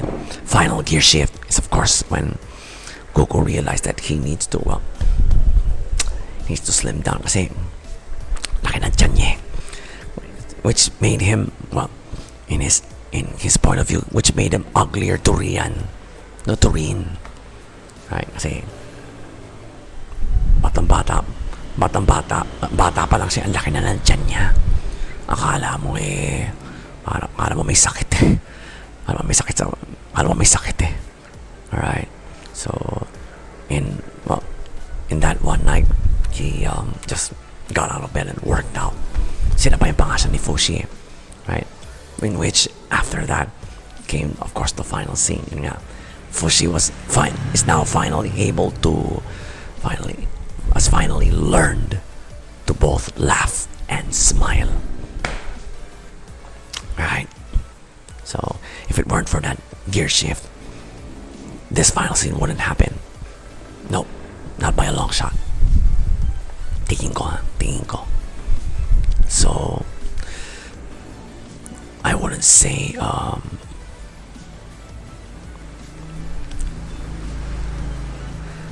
the gear shift that would probably make an impact in future episodes is the final one, during the final scene. Because,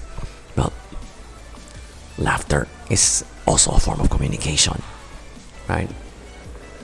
People sometimes communicate through jokes, through laughing at each other's mistakes. Sabi ko nga sa inyo humor makes us human. Okay? So, thank God for your eternity. So, plot. Malinis. Okay? Malinis ang plot. It didn't spend too much time on Goku's backstory. We don't need a full episode for it. Okay, just explain. Then get on with the actual plot of the episode. Okay? Magandang ginawa ng brain space dito. Talagang Goku, within that short, siguro mga 2 or 3 minutes, that really short backstory, I was able to understand what you call this? How Goku came to be. Right? Up to now, he still believes that his older brother is coming back. He's going to come back richer. Kasi, the way I see it, binugasan siya ng kuya niya. Kinuha lahat ng inipon nilang pera. Left him with nothing but the ring Rin gave her. The ring Rin gave him as a token of gratitude for finding her missing dog. Alright, remember that? Yep.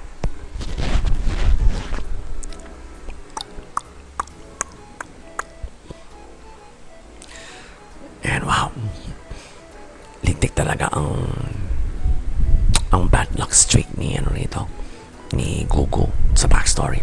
You would absolutely feel sorry for him. Right? Pagka malas mo naman, you were able to avoid that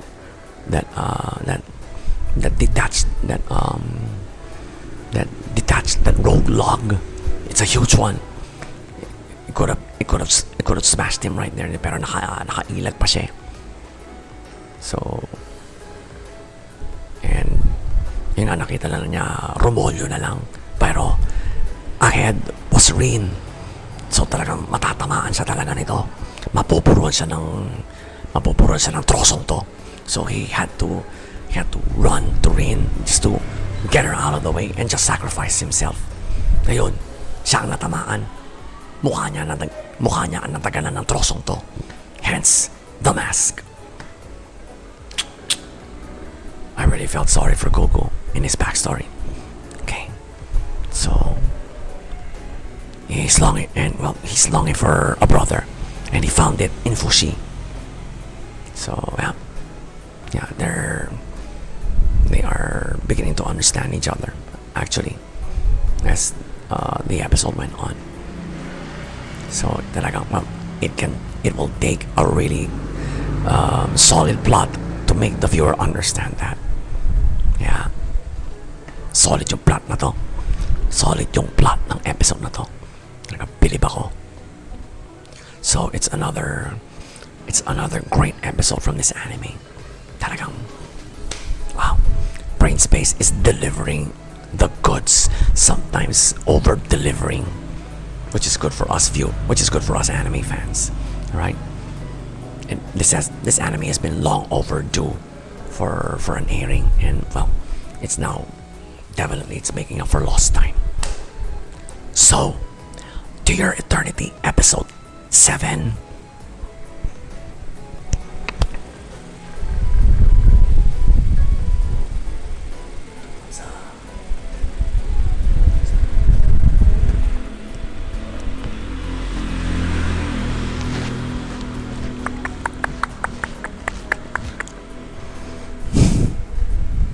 Really had to go full ASMR on that rating because, well,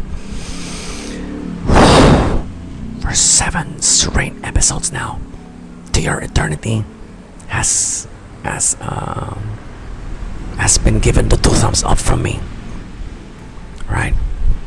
So it's one of those very few animes that have consistently gotten the 2 thumbs up from me so far in this anime season. The other one is, the brand new animes, alright? The others are Joran and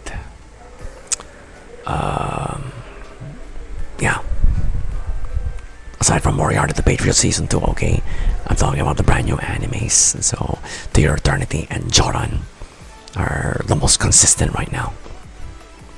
Okay, well, they're both great animes, but there's something about To Your Eternity that empowers the viewer, right? Makes you really want to cheer on Fushi, okay? Because he is an alien life form, and he needs stimulation to grow, to evolve, right? And he's getting it right now through Goku. Say, well, it's the first time he's ever smiled and laughed. Sabay pa yun. Usually, a human learns to smile first before laughing. Siyempre. Okay. In theory. Pero dito, sabay natutunan ni Fushi yun. So you just gotta cheer on. You just gotta cheer him for that. Because, well, I'm gonna repeat myself. Humor makes us human. Okay? We are better off laughing at each other than just talking to each other. Yeah. A laugh is infectious. And, well, Fushi has just proven that. Kasi tumawa lang si Boostman, nakitawa na rin siya. No. Humor is infectious. Positive energy is infectious. So, hence, the 2 thumbs up from me. It's a rather empowering episode. This one, it's a rather empowering episode. So, need I say more? So again, Higehiro, hello. To to Your Eternity, episode 7.